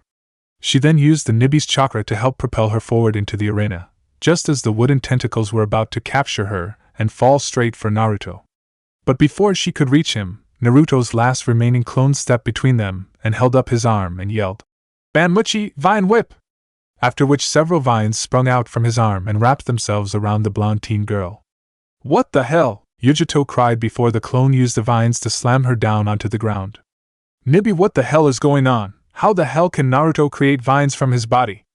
"I don't know, this is new one to me as well. Not even the boy's ancestor could do this. It's possible that his ability is more advanced than the Shodai Hokage's. Then again, the bloodline limit may have just mutated with him," answered the cat Biju. "But right now it doesn't matter, as you need to free yourself before you're captured." But before Yujito could even try and break free from the clone's vines, several wooden vines erupted from the ground underneath her and wrapped themselves tightly around her. Once Yujito was secured, Naruto cancelled his shadow clone and started forming 7 high-speed hand seals and gather most of his remaining chakra to preform one last technique.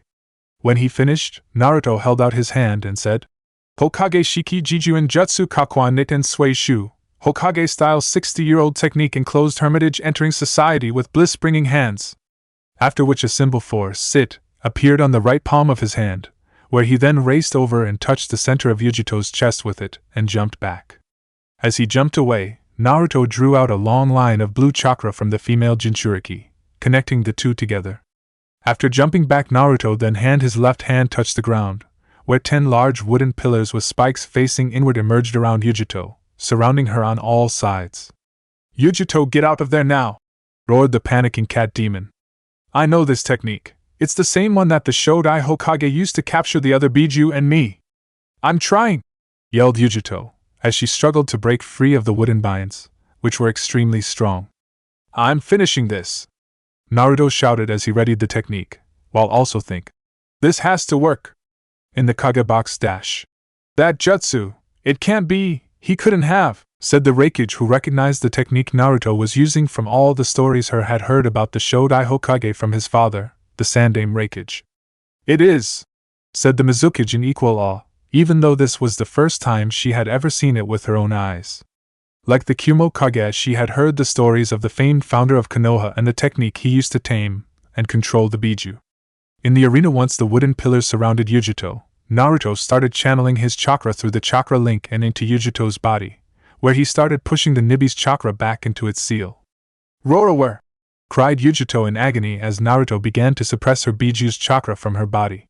The process was of course very painful for Yujito, where she and the Nibi resisted it with everything they had, making it as difficult as possible for Naruto to suppress the Nibi's chakra, who was already struggling to suppress the Biju's chakra.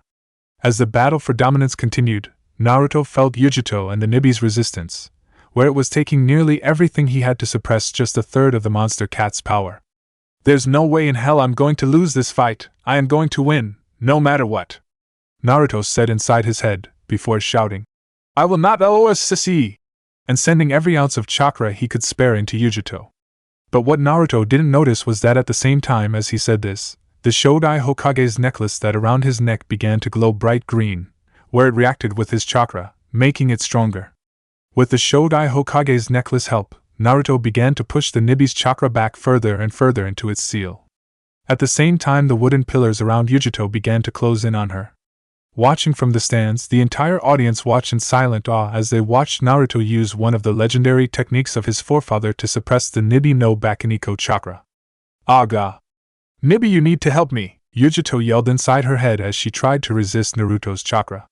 "I can't do this without you. I'm trying, his chakra, it's just too strong," said the Nibi, who was starting to lose consciousness and was growing weaker and weaker by the second. "No. We can still win, we can beat him," said Yujito as she tried to rally her partner, but was getting weaker herself. "Yujito, I'm sorry," said the cat demon before finally losing conscious. After which Yujito let out one final cry of pain, as the last of the Nibi's chakra finally faded back into its seal and the wooden pillars around her closed in right on top of her. End Fullmetal Alchemist Brotherhood OST 3 The Intrepid. Once the all of the Nibi's chakra had been suppressed, Naruto fell to his knees panting and sweating heavily. "Man, pant, that was a lot harder than training, pant," said Naruto, as he tried to catch his breath. After a minute or so, Naruto formed a single hand seal and used what little strength he had left and had the wooden pillars around Yujito pulled back. When the pillars moved away, Yujito became visible and was lying on her back, barely conscious and unable to move. At the same time, Genma made his way over to the two genin, leaping over the large wooden tentacles that were covering most of the destroyed arena. When he saw the kneeling and panting Naruto and the restrained Yujito, he knew that the battle was finally over. "Ni Yujito of Kumo is unable to continue battling. This battle is over," Genma declared as he shouted to the audience. "The winner is Senju Naruto of Konoha, Nimikazoku. XYZ.